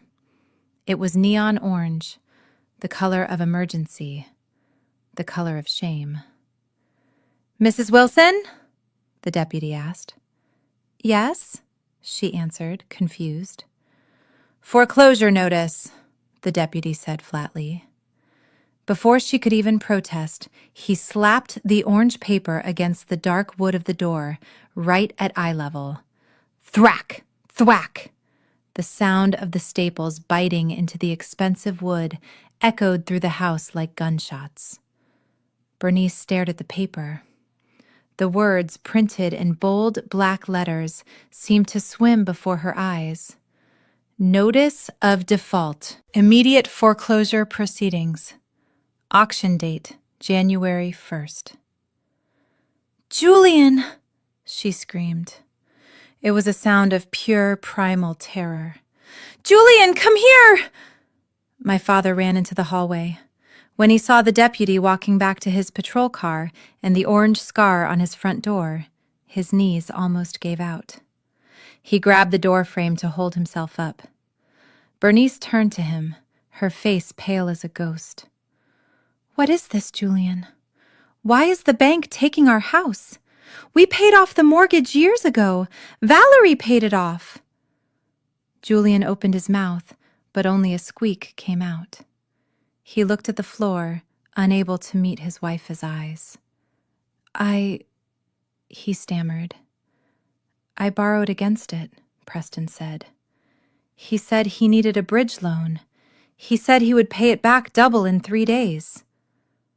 Bernice felt the room tilt. The walls seemed to close in on her. She looked at the husband she had trusted, the man she had allowed to bully their daughter, and she saw him for what he truly was, a weak, foolish man who had gambled their sanctuary on a lie. "You gave him the house," she whispered, her voice trembling. "You gave that con artist my house. It was an investment," Julian cried, tears streaming down his face. "He promised me Bernice. You fool!" she shrieked. The stress was too much. Her heart hammered against her ribs like a trapped bird. The blood rushed from her head. Bernice Wilson, the woman who prided herself on her strength and her status, swayed on her feet. Her eyes rolled back, her legs folded beneath her. She collapsed onto the cold marble floor with a sickening thud, right where I had stood 3 days ago when she snatched the plate from my daughter. "Bernice!" Julian shouted, falling to his knees beside her, shaking her limp body. From the security camera feed on my laptop miles away, I watched my father cradle his unconscious wife in the foyer of a house they no longer owned. The game was over. The house of cards had fallen. And Preston was nowhere to be found. The foreclosure notice on the front door was still flapping in the cold wind, But inside the house, a much more dangerous storm was brewing. My mother, Bernice, was sitting up on the marble floor holding her head, still dazed from fainting. My sister Isolde stood over her, but she was not looking at our mother. She was looking at her husband. Preston stood by the fireplace. He was not the polished gentleman in the polo shirt anymore. He was unraveling. His eyes were bloodshot and his hands were shaking, not from fear, but from a withdrawal of power and perhaps something chemical. Isolde walked up to him, her voice rising to that pitch she used when a waiter got her order wrong. "You told Daddy you doubled the money," she screamed, poking a manicured finger into his chest. "You said Project Phoenix was a sure thing. Why is the sheriff at our door, Preston? Did you lose it? Did you steal my inheritance?" Preston did not argue. He did not make up a lie about crypto markets or frozen accounts. He just snapped. The mask of the charming sterling heir fell away completely, revealing the desperate, cornered animal underneath. He swung his arm in a wide, violent arc. The sound of his open palm connecting with Isolde's cheek was louder than the foreclosure staple gun. It was a crack that shattered the last illusion of their perfect marriage. Isolde flew backward, crashing onto the sofa, clutching her face in absolute shock. The room went silent. Even my mother stopped moaning and stared at her golden son-in-law in horror. "You shut your mouth!" Preston roared, his voice unrecognizable. "Do not you dare question me! You think I wanted to deal with your pathetic little problems? I did you a favor marrying you." He kicked the heavy glass coffee table, sending a crystal vase crashing into the wall where it shattered into 1,000 pieces. "You people make me sick," he spat, pacing around the room like a caged tiger. "Walking around here in your fake designer clothes, acting like you own Atlanta. You are nothing but trash wrapped in tinfoil. I gave you a name. I gave you credibility. And what did you give me? A mortgage that barely covered my interest payments." Isolde began to sob, a low, terrified sound. "Why, Preston," she whimpered. "We loved you." "Love?" Preston laughed, a cruel, dark sound. "You loved my last name. You loved the country club access. You are parasites, all of you. You bleed me dry and then you complain when the well runs empty. Your father is a gullible idiot who practically begged me to take his money. And you..." He grabbed a framed wedding photo from the mantel. It was a picture of them cutting the cake, smiling and looking like the perfect couple. He looked at it with disgust and hurled it into the fireplace.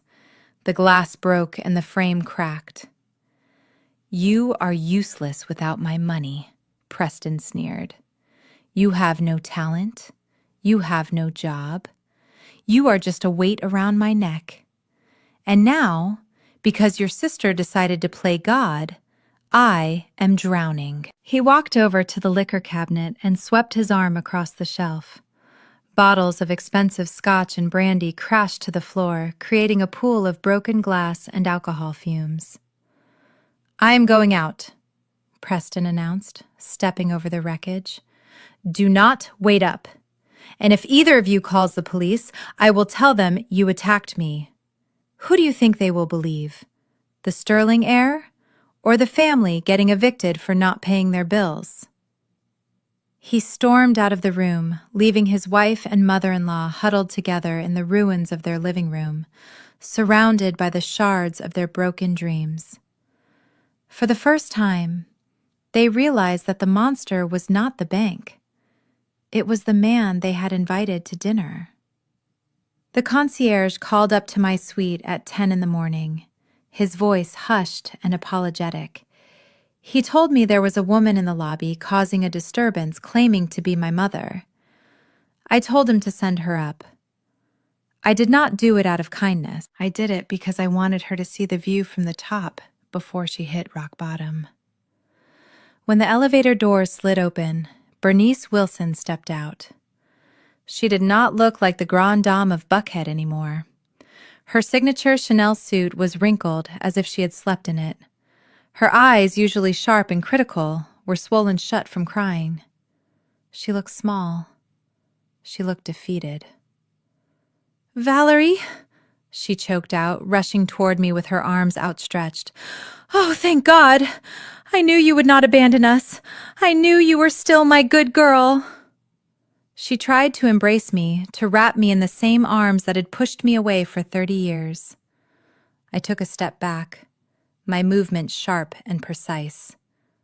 "Do not touch me," I said. Bernice froze. Her hands dropped to her sides. She looked around the penthouse, taking in the velvet furniture, the fresh orchids, the undeniable scent of wealth. Her chin quivered. "Valerie, please," she begged, tears spilling onto her cheeks. "The bank is taking the house." The sheriff put a notice on the door. "Your father made a terrible mistake. He listened to Preston. That man destroyed us, Valerie. He gambled everything. We have nowhere to go. You have to help us. You are the only one who can fix this." She fell to her knees on the plush carpet, clutching at the hem of my silk robe. "I am your mother," she sobbed. "I gave you life. I carried you inside me. You cannot let your own parents sleep on the street. It is winter, Valerie. Have mercy." I looked down at her. I waited for a flicker of sympathy to ignite in my chest. I searched for the love a daughter is supposed to feel.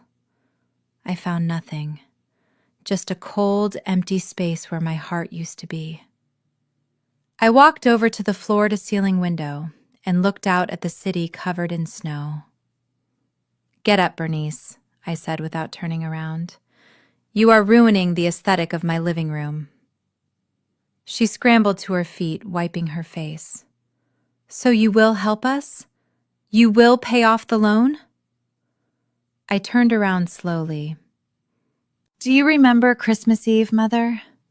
It was only 5 days ago. Do you remember what you did when Mia reached for a piece of bread?" Bernice blinked, confused by the change of subject. "What? That was just stress, Valerie. The Sterlings were there.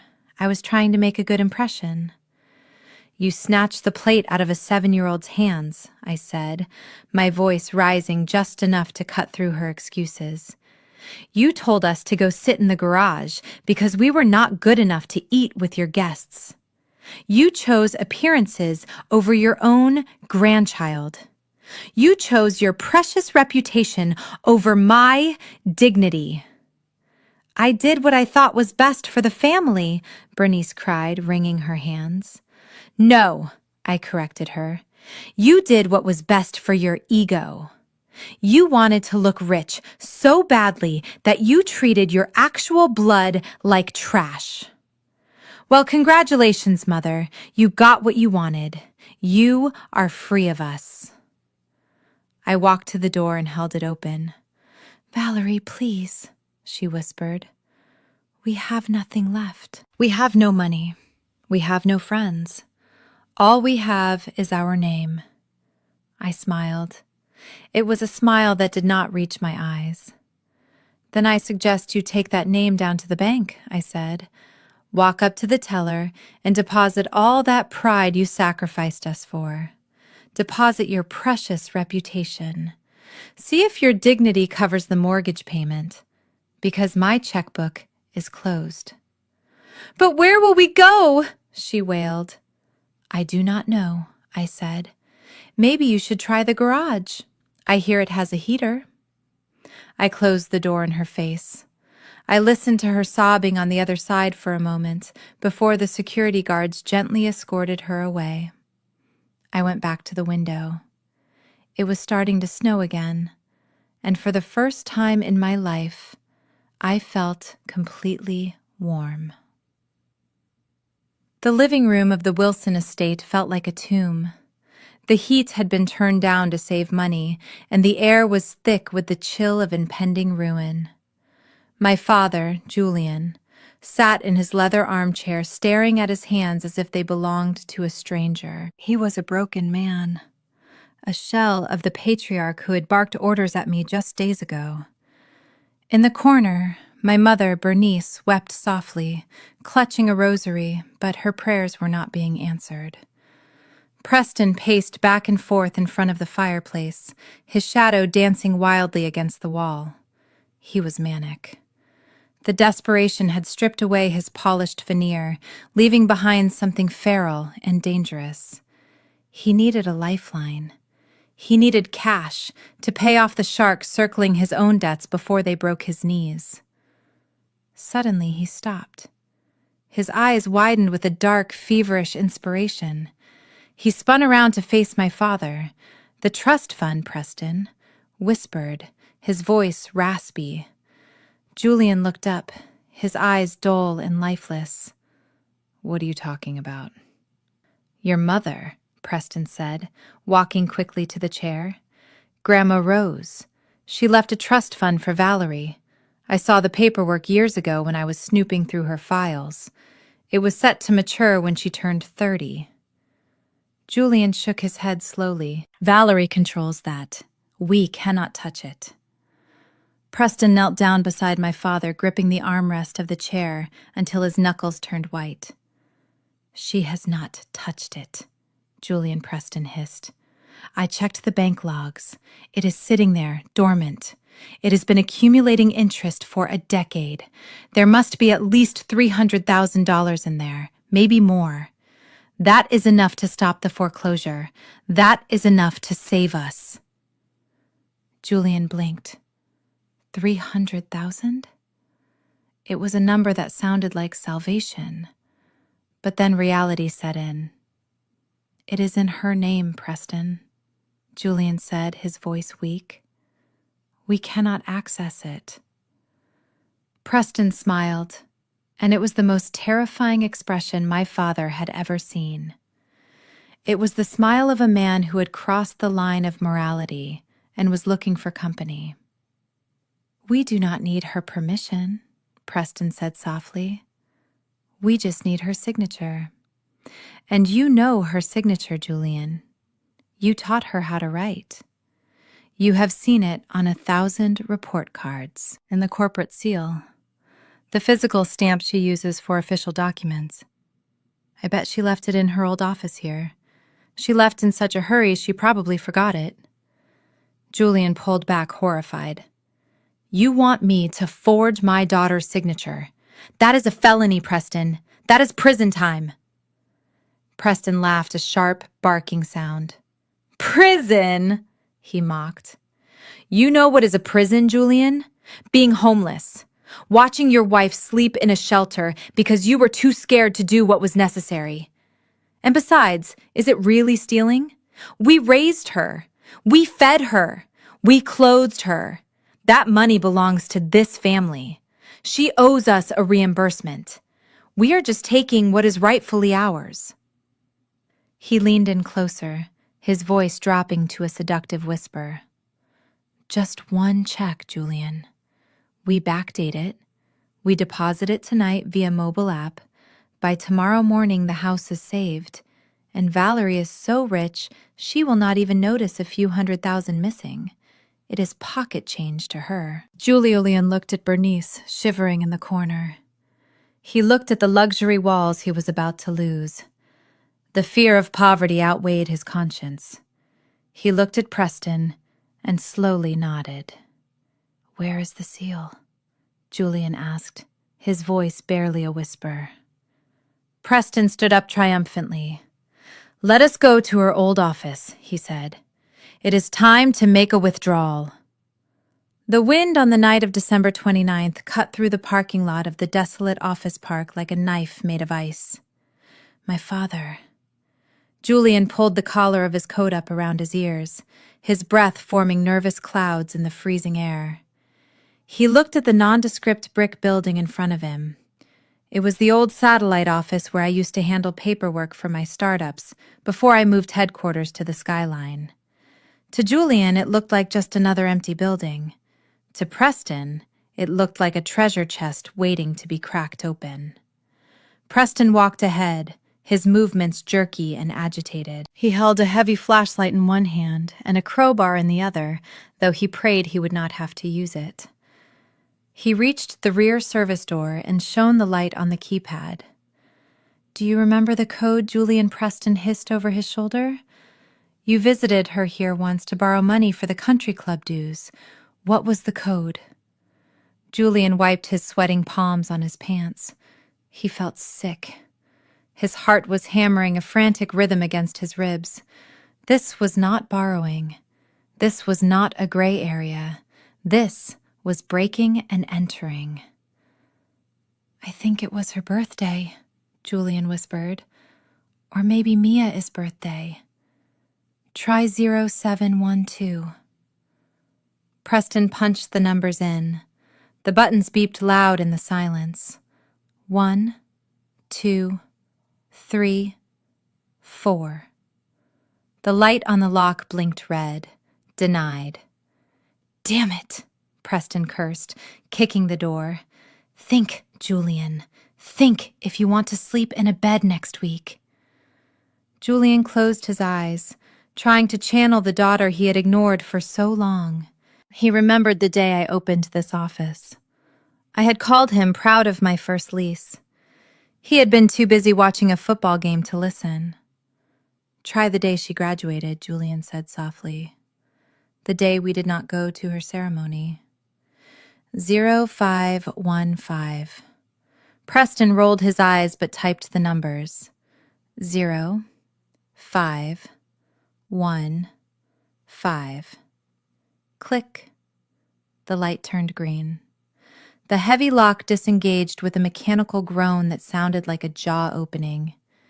"You are a genius," Preston grinned, pushing the door open. "See? She is predictable. She holds on to the past. That is her weakness." They stepped inside. The air in the office was stale and cold. Preston swept the flashlight beam across the room. It was mostly empty, just a few filing cabinets and a large oak desk in the corner, covered in a dust sheet. "Check the desk," Preston commanded. Julian walked toward the desk, his legs feeling like lead. He pulled the dust sheet away. The desk was clean, except for a single locked drawer. "It is locked," Julian said, relief washing over him. "We cannot get in. Let us go, Preston. This is a sign." Preston did not listen. He jammed the flat end of the crowbar into the gap above the drawer. With a grunt of exertion, he applied pressure. Wood splintered, metal screeched. With a loud pop, the drawer flew open. "Shine the light, Julian," Preston barked. Julian aimed the beam into the drawer, and there it was, sitting right on top, as if it had been left there specifically for them to find. A thick leather binder containing business checks, and next to it, the heavy brass corporate seal of the Mia Wilson Trust. Preston reached in and grabbed the binder. He opened it, flipping through the pages. "Blank checks," he whispered, his voice trembling with greed. "Signed by the trustee, but waiting for a recipient. She must have pre-signed these for vendors before she moved offices. It is a gold mine, Julian. It is literally a blank check to save our lives." He grabbed the brass seal, weighing it in his hand. "We have the authority now," Preston said, looking at my father with wild eyes. "We have the check. We have the seal. We are not thieves, Julian. We are just reallocating family assets." Julian looked at the stolen items. He knew he should run. He knew this was the end of his soul, but he thought of the foreclosure notice. He thought of the shame. He reached out and took the checkbook. "Let us get out of here," Julian whispered, "before the ghosts wake up."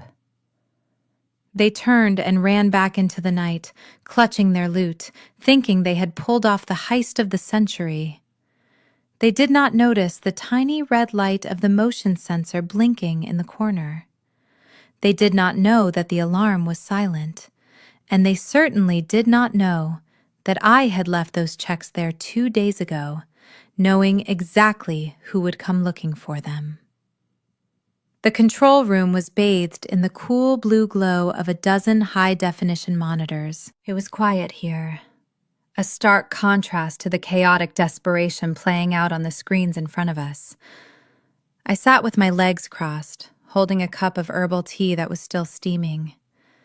Beside me, Sheriff Miller stood with his arms crossed over his chest.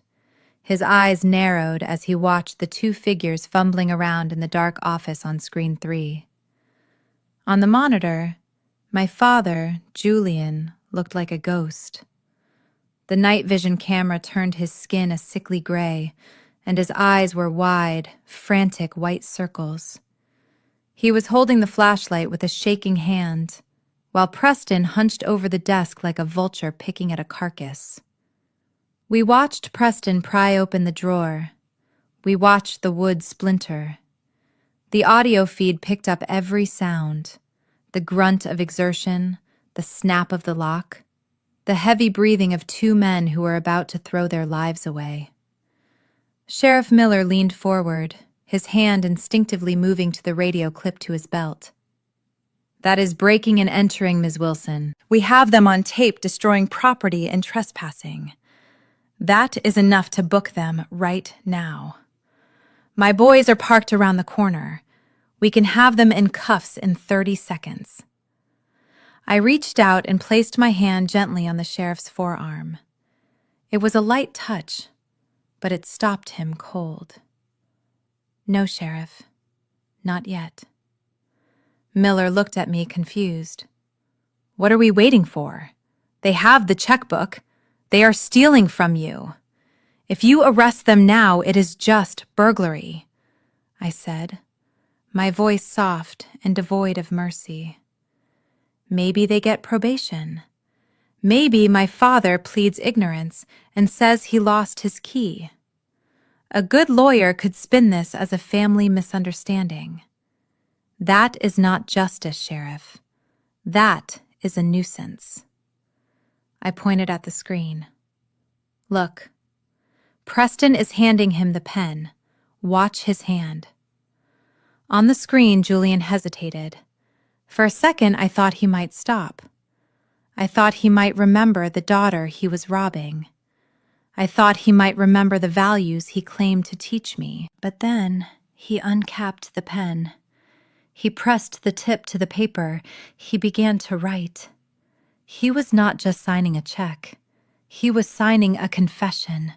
By putting ink to that paper, he was crossing the line from a desperate father to a felon. He was committing wire fraud and identity theft. He was forging a document to defraud a federally regulated trust.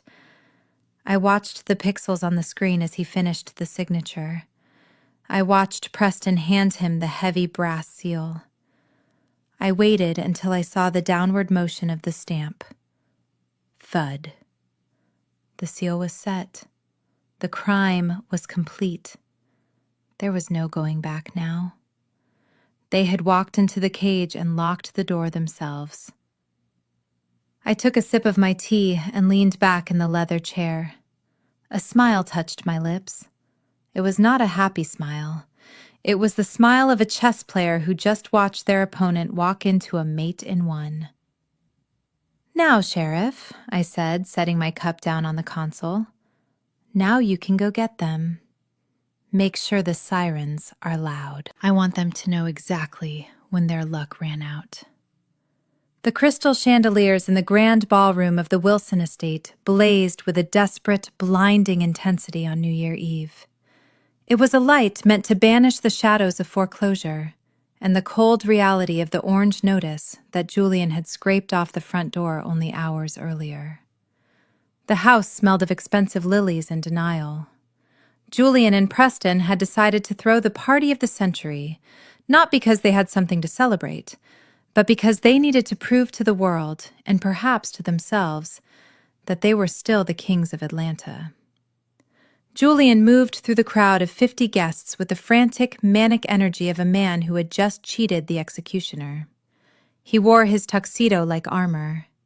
In his pocket, his phone sat warm and silent. He had checked the banking app 10 minutes ago. The deposit of $350,000 showed as pending.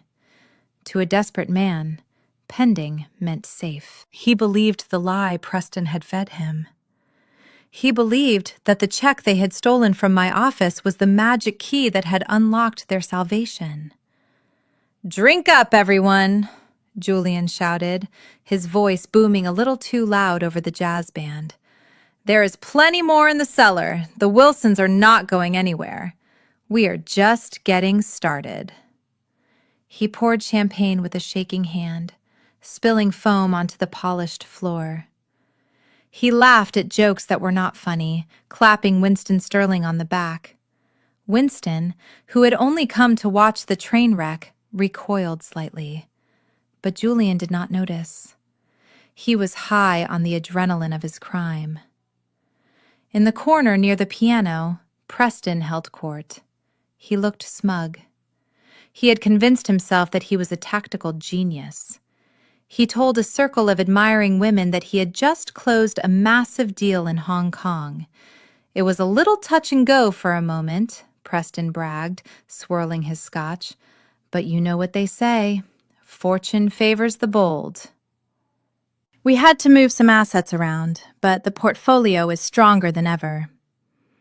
He caught Julian's eye from across the room and winked. It was a conspiratorial signal, a shared secret between two thieves who thought they had gotten away with the heist. They raised their glasses to each other, toasting their own cleverness, oblivious to the fact that the pending status on the bank account was not a processing delay, but a trap. Sitting on the velvet settee, Isolde looked like a porcelain doll that had been dropped and glued back together wrong.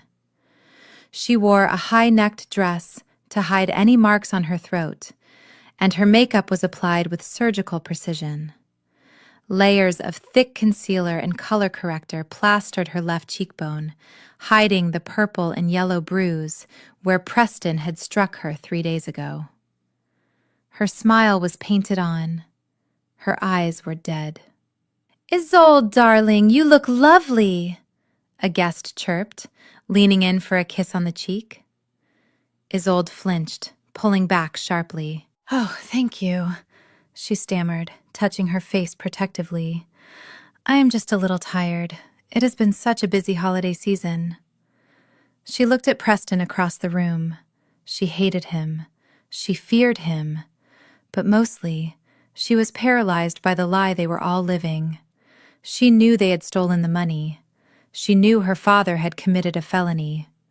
But she sat there, sipping sparkling cider and nodding, pretending that the ice under their feet was not cracking with every second that ticked toward midnight.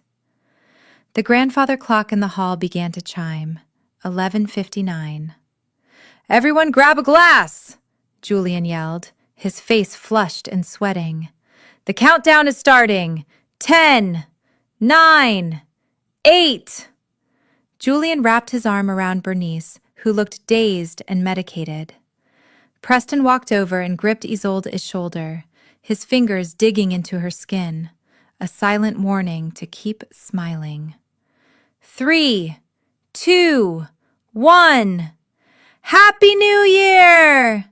The room erupted. Confetti cannons fired. Streamers fell like rain. Julian kissed his wife. Preston kissed his victim. They drank the stolen champagne and laughed, believing they had survived the storm. They had no idea that the sirens were already wailing in the distance, coming closer with every beat of their hearts. The jazz band was playing a frantic, upbeat rendition of Auld Lang Syne as the clock on the mantelpiece clicked past 11:30. The air inside the ballroom was hot and smelled of expensive perfume and nervous sweat. My father, Julian, was in the middle of a toast, holding his champagne glass high, his face flushed with the intoxicated relief of a man who believes he has gotten away with murder. He was laughing at a joke Winston Sterling had not made, his voice booming with a false bravado that echoed off the high ceilings. Then the world changed color. It started at the windows. The warm, golden glow of the chandeliers was suddenly sliced through by harsh, rhythmic strobes of light. Red, blue, red, blue. It washed over the guests, turning their faces into pale, grotesque masks. The jazz band faltered, the drummer missing a beat as he stared outside. The laughter died in throats. The conversation stopped, as if someone had cut the power cord to the room. From the driveway came a sound that was not the popping of corks or the cheer of celebration. It was a wall of noise. Sirens. Dozens of them, wailing in a chaotic disharmony that vibrated against the window panes. Julian lowered his glass, his hand trembling so hard the champagne spilled over his knuckles. He looked toward the front entrance. The massive iron gates, which were supposed to be locked tight to keep out the riffraff, were slowly swinging open. They moved with a terrifying obedience, as if bowing to a superior power. Through the opening came the convoy. It was a parade of judgment. But it was not the police who led the charge. At the front of the line, cutting through the night like a shark through dark water, was a vehicle that silenced the entire room. A Rolls-Royce Phantom. It was jet black, polished to a mirror shine reflecting the chaotic police lights dancing around it. The Spirit of Ecstasy hood ornament caught the light, leading the way like a silver angel of death. Behind the Rolls-Royce came the cavalry. Cruiser after cruiser, SWAT vans with armored sides, unmarked sedans with lights flashing in the grills. They poured into the circular driveway, their tires crunching aggressively on the gravel. They swarmed the lawn, blocking every exit surrounding the house in a ring of flashing steel. Preston stood by the piano, his face the color of ash. He dropped his scotch glass. It hit the floor, but nobody heard it shatter over the sound of the sirens outside. He knew that car. He knew who was sitting in the back seat behind the privacy glass. He had told Julian that I was defeated. He had said I was oblivious.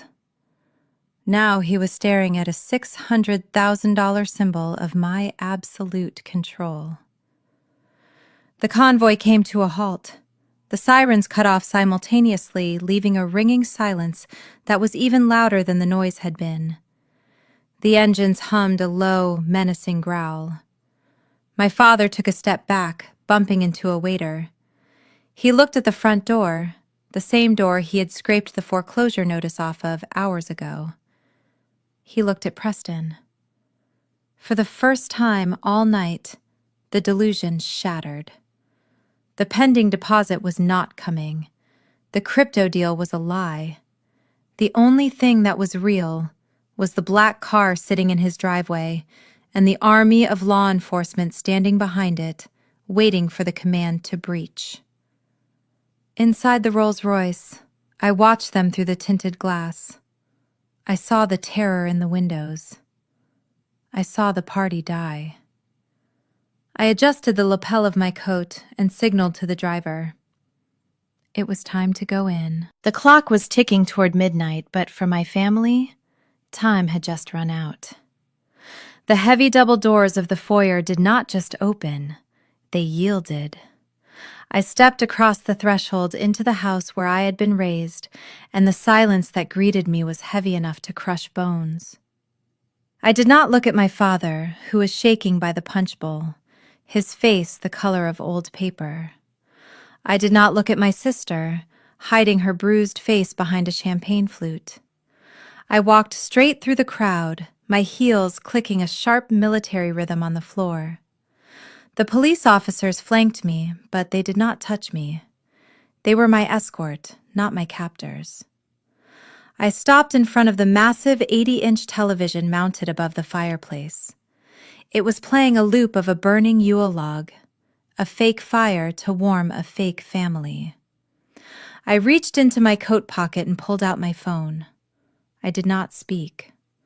Words were unnecessary when you had high-definition resolution. I tapped the screen once, mirroring my device to the display. The fake fire vanished. In its place, a grainy black and white feed flickered to life. A collective gasp rippled through the room. The timestamp in the corner read December 29th. The location tag read Mia Wilson, Trust Satellite Office. On the screen, two figures stumbled into the frame. There was no mistaking the hunch of my father's shoulders or the frantic greed in Preston's movements. The audio was crystal clear, amplified by the surround sound speakers usually reserved for holiday music. The guests watched in horrified fascination as Preston pried the drawer open with a crowbar. They heard the wood snap. They heard my father ask if it was a felony. They heard Preston laugh and say, "It was just reimbursement." The camera zoomed in, digitally capturing the ink flowing from the pen as Julian forged my signature. It captured the heavy thud of the brass seal slamming down onto the check. The stolen money. The lie. It was all there, playing out in high definition for the mayor, the bankers, and the neighbors to see. I hit pause on the frame where they were holding the stolen checkbook high like a trophy. The image froze, illuminating the room in a harsh, accusing light. I finally turned around to face the room. The party was dead. Winston Sterling looked at Julian with a mixture of shock and absolute revulsion, moving away from him as if dishonesty was a contagious disease. My mother, Bernice, covered her mouth, stifling a scream, her eyes darting between the screen and her husband. Preston tried to speak. He opened his mouth to spin another web, to claim it was deep fake technology or a misunderstanding, but the words died in his throat. The evidence was not just a smoking gun. It was a nuclear bomb. I stood there, framed by the image of their crime, the light from the screen casting a long shadow over the people who had tried to bury me. I did not need to shout. I did not need to accuse. The silence of the room screamed the truth loud enough for everyone to hear. The verdict had been delivered, and the jury of their peers was staring at them with eyes full of judgment. The silence that followed the video was not peaceful. It was the vacuum before an explosion. The image of my father committing a felony was still frozen on the giant screen, looming over the party like a digital judge. Sheriff Miller stepped into the center of the room. He did not need a microphone. His voice carried the weight of the federal government, and it cut through the warm air of the ballroom like a blade of ice.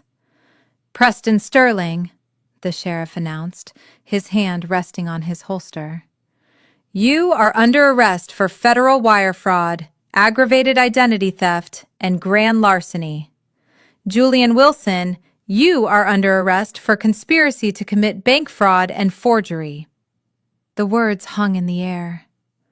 My father, Julian, let out a sound that was half sob and half gasp. He looked at the guests, his friends, his neighbors, the people he had spent a lifetime trying to impress. They were all staring at him with a mixture of pity and revulsion. He turned to Preston, his eyes wide with betrayal. "You said it was legal," Julian whispered, his voice trembling. "You said it was a reimbursement. You told me we were just moving family assets." Preston did not look at him. Preston was looking for an exit. The arrogance that had defined him for years, the swagger he wore like a second skin, evaporated in an instant. He was no longer the master of the universe. He was a rat in a trap. He scanned the room, his eyes darting frantically from the uniformed officers at the front door to the heavy velvet drapes covering the French doors at the back of the room. "Grab them," the sheriff ordered. The deputies moved in. Two officers grabbed Julian by the arms. My father did not fight. He slumped between them, his legs giving out completely. The click of the handcuffs ratcheting tight around his wrists was a sharp, metallic sound that signaled the end of his life as he knew it. He wept openly, his head hanging low, the shame crushing him into the floor. But Preston was not going to go quietly. He saw a gap in the line of officers near the buffet table. Panic overrode logic. He lunged. He knocked over a tray of crystal glasses, sending them crashing to the floor in a shower of shards. He shoved a waiter aside, sprinting toward the back exit in a pathetic, desperate dash for freedom. He actually thought he could outrun the consequences of his actions. He made it 3 steps. A deputy who looked like he was carved out of granite stepped forward and dropped his shoulder. He did not tackle Preston gently. He hit him with the force of a freight train.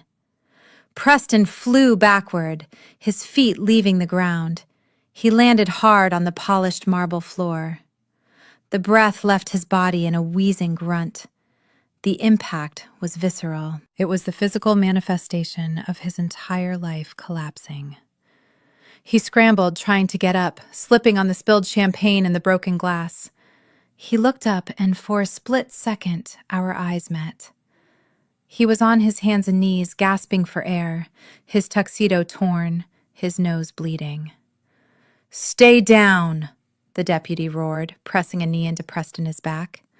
Preston cried out, his face pressed against the cold, hard floor. It was the exact same position he had forced my daughter into when he made us feel small. It was the same floor where he had stood tall and mocked the poor. Now he was eating the marble.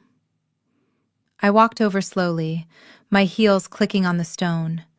I stood over him, looking down at the man who had terrorized my family, who had beaten my sister and robbed my father. "You look comfortable down there, Preston," I said, my voice calm and cold. "Finally, you are at the level you belong." The deputy yanked Preston's arms behind his back. The handcuffs clicked. The party was over. The cleanup had begun. The crowd parted like the Red Sea as Winston Sterling walked toward the center of the ballroom. He moved with the slow, deliberate weight of a battleship cutting through choppy water. He did not look at the police officers who stood with their hands on their holsters. He did not look at the stunned guests who were whispering behind their hands, their eyes wide with scandal. His gaze was locked on one thing and one thing only: his son.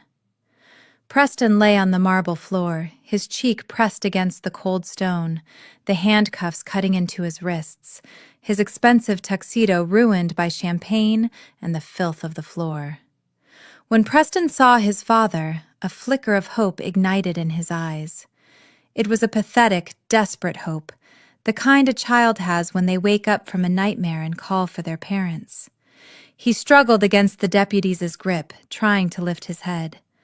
"Father," Preston choked out, his voice cracking with tears. "Dad, thank God. Tell them who we are. Make them stop. Call the governor. You can fix this. Just write a check. Please, Dad, get me out of here." Winston stopped 3 feet away. He looked down at his son. There was no love in his gaze. There was no anger. There was only the cold calculation of a man looking at a business asset that had become a toxic liability. Beside him, Eleanor Sterling clutched her pearl necklace, her face pale and trembling, but she remained silent. She stood in her husband's shadow, just as she always had, terrified to step into the light. Preston waited for the hand to reach down. He waited for the rescue. Instead, Winston adjusted his cufflinks, checking the shine of the gold in the ballroom light. "I do not know who you are," Winston said, his voice flat and loud enough for everyone to hear. Preston blinked, confused by the rejection. Dad, it is me. It is Preston, your son. The Sterling family name represents integrity, success, and power. Winston continued, speaking to the room more than to his son. We do not associate with common criminals. We do not associate with thieves who have to steal from their in-laws to pay their gambling debts. You have disgraced this lineage for the last time. But I am your son, Preston screamed, pulling at the cuffs until his skin broke. You are a bad investment, Winston said coldly, his face like a stone mask. And I am liquidating my position. You are on your own, Preston. Do not call the house. The number has been changed. Do not write to us. The letters will be burned. As far as I am concerned, I have no son. Winston turned to the sheriff and nodded once, a gesture of permission to take out the trash. Then he turned on his heel. He placed a hand on Eleanor's back, guiding her away. Eleanor looked back for 1 second, a single tear rolling down her cheek, but she did not stop. She followed the money, just like she always did. Dad, wait! Preston howled, his voice breaking into a raw, animal sound of abandonment. Mom, do not leave me, please! Winston did not break stride. He walked straight past me. He paused for a fraction of a second, his eyes meeting mine.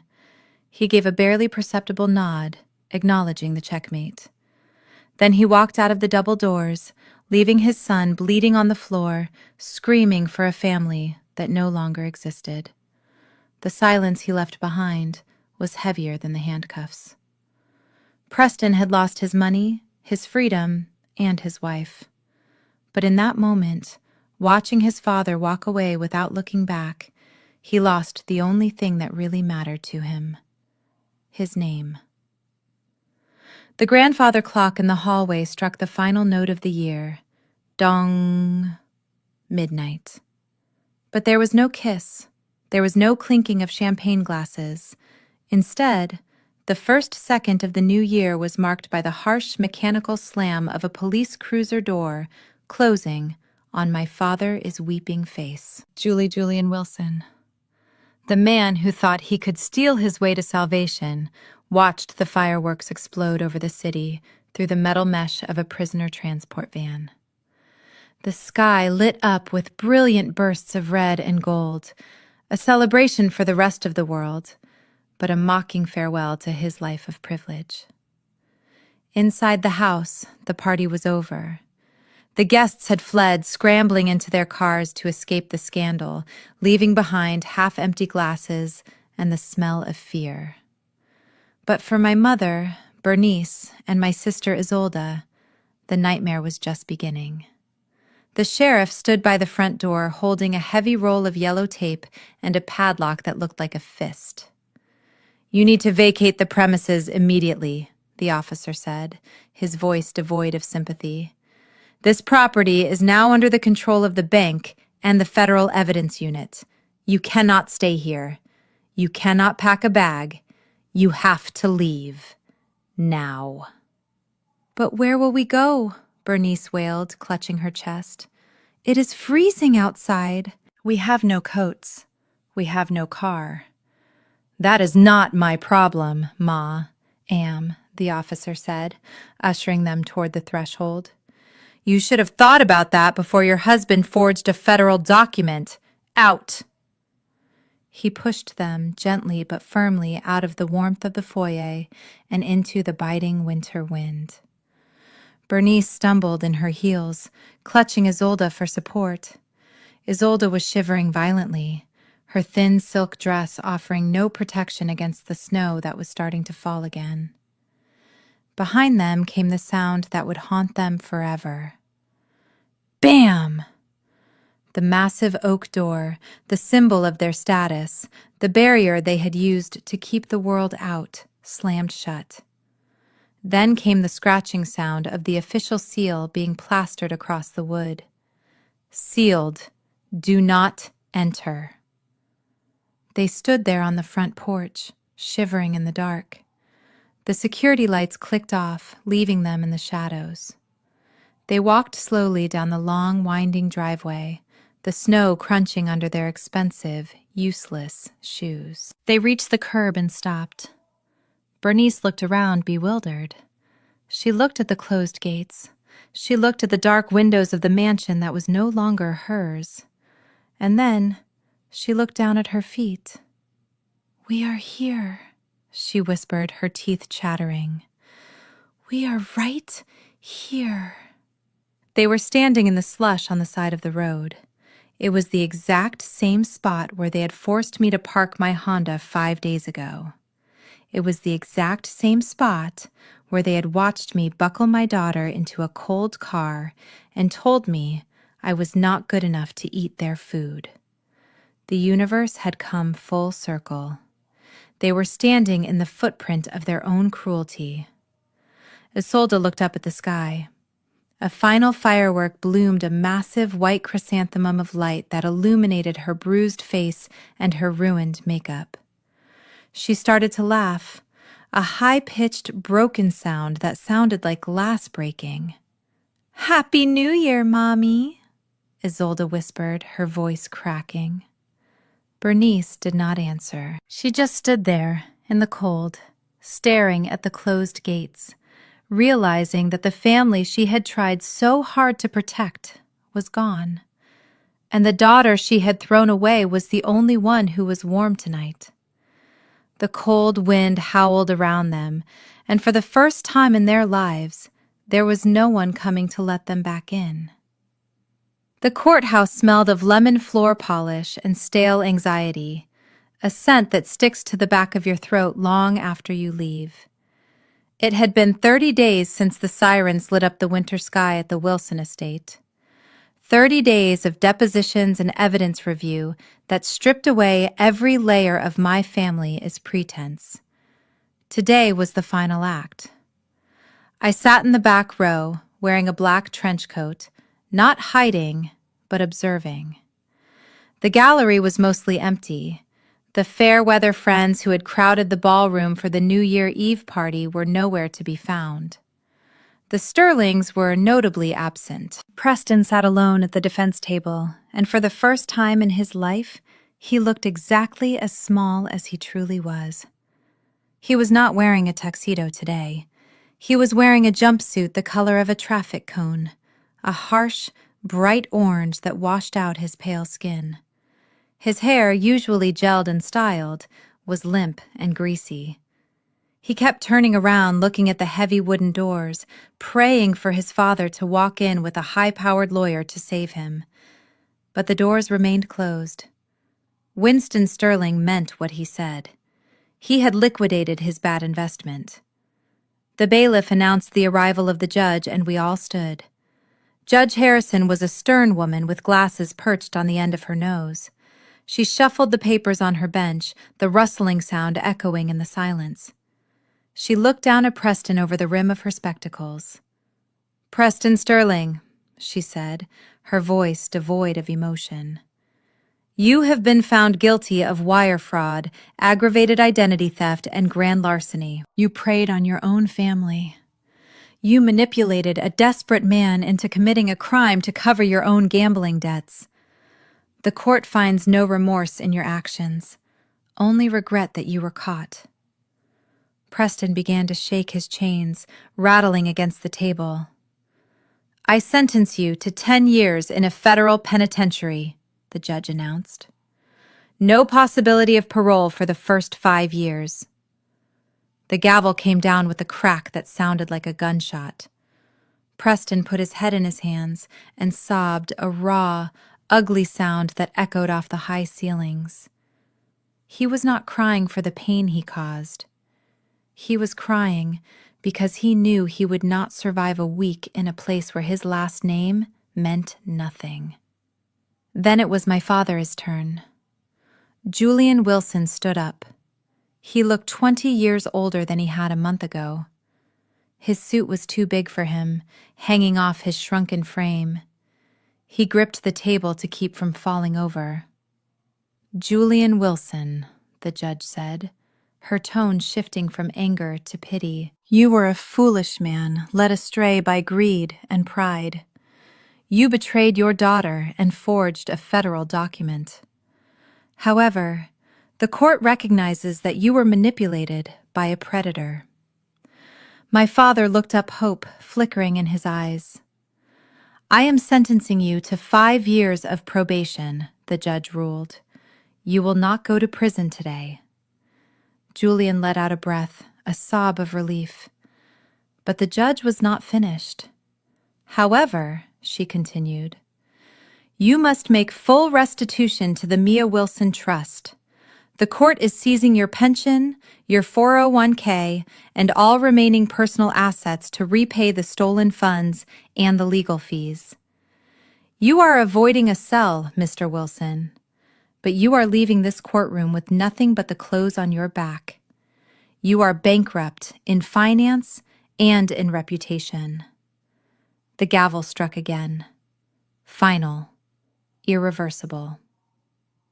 The bailiff moved in to take Preston away. As they dragged him out the side door, he looked back at me one last time. There was no arrogance left, just fear. My father walked out the back of the courtroom, a free man by law, but a prisoner of his own shame. He walked slowly, his head down, unable to look me in the eye. I watched them both disappear. The scales of justice had balanced. I buttoned my coat and walked out into the sunlight. The air outside was cold, but for the first time in forever, it felt clean. The beige polyester uniform scratched Isolde's skin, a constant, irritating reminder of how far she had fallen. She pushed the heavy housekeeping cart down the long, carpeted hallway of the St. Regis, the wheels squeaking a rhythm of misery. Her manicured nails were gone, replaced by short, jagged edges and hands that smelled permanently of bleach and toilet bowl cleaner. She kept her head down, hoping the brim of her cap would hide her face from the guests she used to party with. Suddenly, a pair of familiar black stilettos stopped right in front of her cart. Isolde froze. She knew those shoes. She knew the power in that stance. She slowly lifted her eyes. Valerie stood there, looking immaculate in a tailored business suit, holding a file folder. There was no anger in Valerie's eyes, only a cool, distant recognition, like one might look at a stranger. Isolde felt the old urge to scream, to insult, to demand her sister fix this. But then she remembered the eviction. She remembered the hunger. She remembered that this job was the only thing keeping her off the street. Isolde swallowed the bile in her throat. She stepped to the side and lowered her head, staring at the floor. "Good afternoon, madame," she whispered, her voice trembling. Valerie did not say a word. She simply nodded and walked past, leaving Isolde alone in the hallway with nothing but her cart and the crushing weight of her own karma. The peeling paint on the ceiling of the subsidized apartment was a stark contrast to the hand-painted murals Bernice used to admire in her foyer. She sat on the edge of a sagging mattress, wrapped in a scratchy wool blanket that smelled of mothballs. The room was cold, and the radiator hissed and clanked like a dying animal, but it was the only home she had left. On the wobbly bedside table sat a single framed photograph of the family from happier times, back when they lived in a world of illusion. Bernice picked it up, tracing the faces with a trembling finger, realizing too late that she had traded real love for a fake reputation. She reached for her cheap prepaid phone and opened the message chain with Valerie. It was a long scroll of blue bubbles with no gray responses on the other side. It was a diary of unread apologies. "I am so sorry, Valerie," she typed, her thumbs clumsy with arthritis and grief. "Please, just let me hear your voice. I miss you." She hit send and held her breath, staring at the screen, waiting for the phone to buzz, waiting for a sign of forgiveness or even anger. But the screen remained dark. The silence that filled the tiny room was heavier than the poverty. It was the absolute, terrifying silence of a bridge that had been burned to ashes, and she was left standing on the wrong side of the river. The snow fell softly on the iron gates of the Wilson estate, but this year they were wide open. There were no police cars and no foreclosure notices.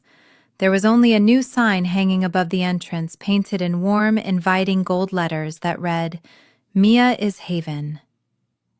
Valerie stood in the driveway looking up at the mansion that had once been a prison of expectations.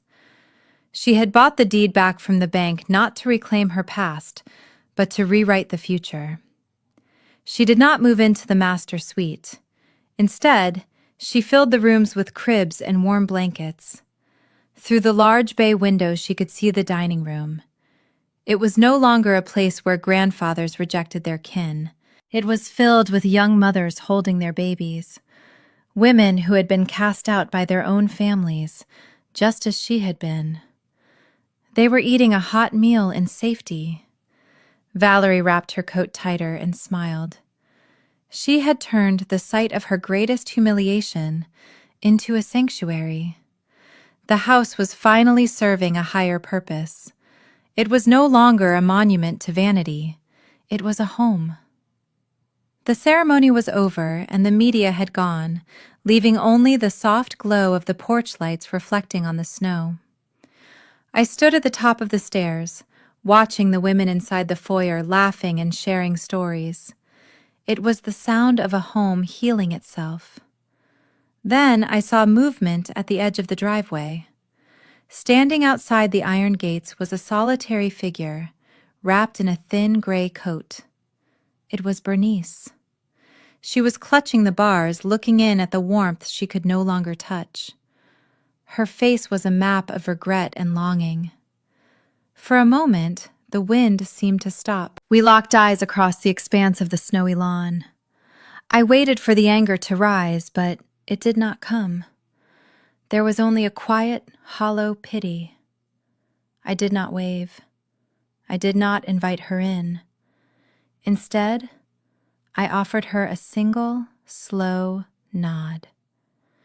It was an acknowledgement of our shared history and a silent release of the pain. It was forgiveness, but it was not an invitation. Bernice understood, and her shoulders slumped in defeat. I turned my back on the ghost of my past and walked through the front door, closing it softly behind me, leaving the cold outside where it belonged. The fire in the hearth burned with a steady, comforting crackle, casting a soft orange glow across the room.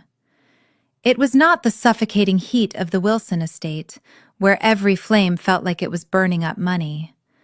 This was a warmth that reached all the way to the bone. My daughter Mia sat on the thick rug in the center of the room, building a tower of colorful blocks. She was laughing. It was a loud, uninhibited sound. She was not afraid of making a mess. She was not afraid of being too loud.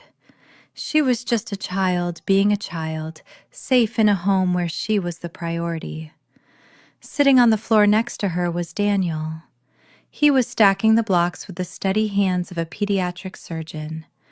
He was a man who spent his days saving lives, not destroying them with gambling debts and ego. He was not wearing a tuxedo to impress anyone. He was wearing a worn, knitted sweater, and he looked up at me with a smile that was completely honest. He did not want my trust fund. He did not care about my last name. He just loved us. I curled up on the velvet sofa watching them. Outside the large bay window, the snow was falling gently, covering the world in a blanket of white. It looked beautiful, now, not threatening. The storm that had raged in my life for so long had finally broken. For 30 years, I had convinced myself that I was the problem. I thought I was broken because the people who were supposed to love me treated me like a burden. I thought I had to buy their affection with silence and obedience and money. I thought that blood was a binding contract that I could never escape, no matter how much it hurt. I took a deep breath, letting the scent of pine and cinnamon fill my lungs. I used to cry over what I had lost. I used to beg the universe to make them love me. But looking at Daniel helping Mia rebuild her castle, I finally understood the truth. Family is not about DNA. It is not about sharing the same genetics, or the same nose, or the same history. Family are the people who stand beside you when the hurricane hits. They are the ones who hold the umbrella over your head, not the ones who push you out into the rain and lock the door behind you. Family are the ones who celebrate your victories without jealousy and mourn your losses without judgment. I looked at the empty space where my old life used to be. I lost a mansion. I lost a prestigious reputation. I lost the parents who gave me life and the sister I grew up with. But in exchange, I found the people who give me a reason to live. I found my voice. I found my dignity. And most of all, I found myself. Some people might say I paid a high price for my freedom. But as I watched my daughter laugh, safe and loved, I knew the truth. It was the best deal I ever made. It was an absolute bargain. Valerie's story teaches us that true family is defined by loyalty, not DNA. We often endure toxicity to keep the peace, but we must learn that some bridges are meant to be burned to light our way forward. Breaking free was not an act of cruelty. It was an act of necessary self-preservation. She proved that your dignity is not a negotiation, and you never have to apologize for outgrowing people who insist on keeping you small. Real wealth is not a penthouse. It is the peace of knowing you are loved for who you are, not what you provide. If you are holding on to a relationship that drains you simply because of history, let this be your sign to choose your future over their comfort.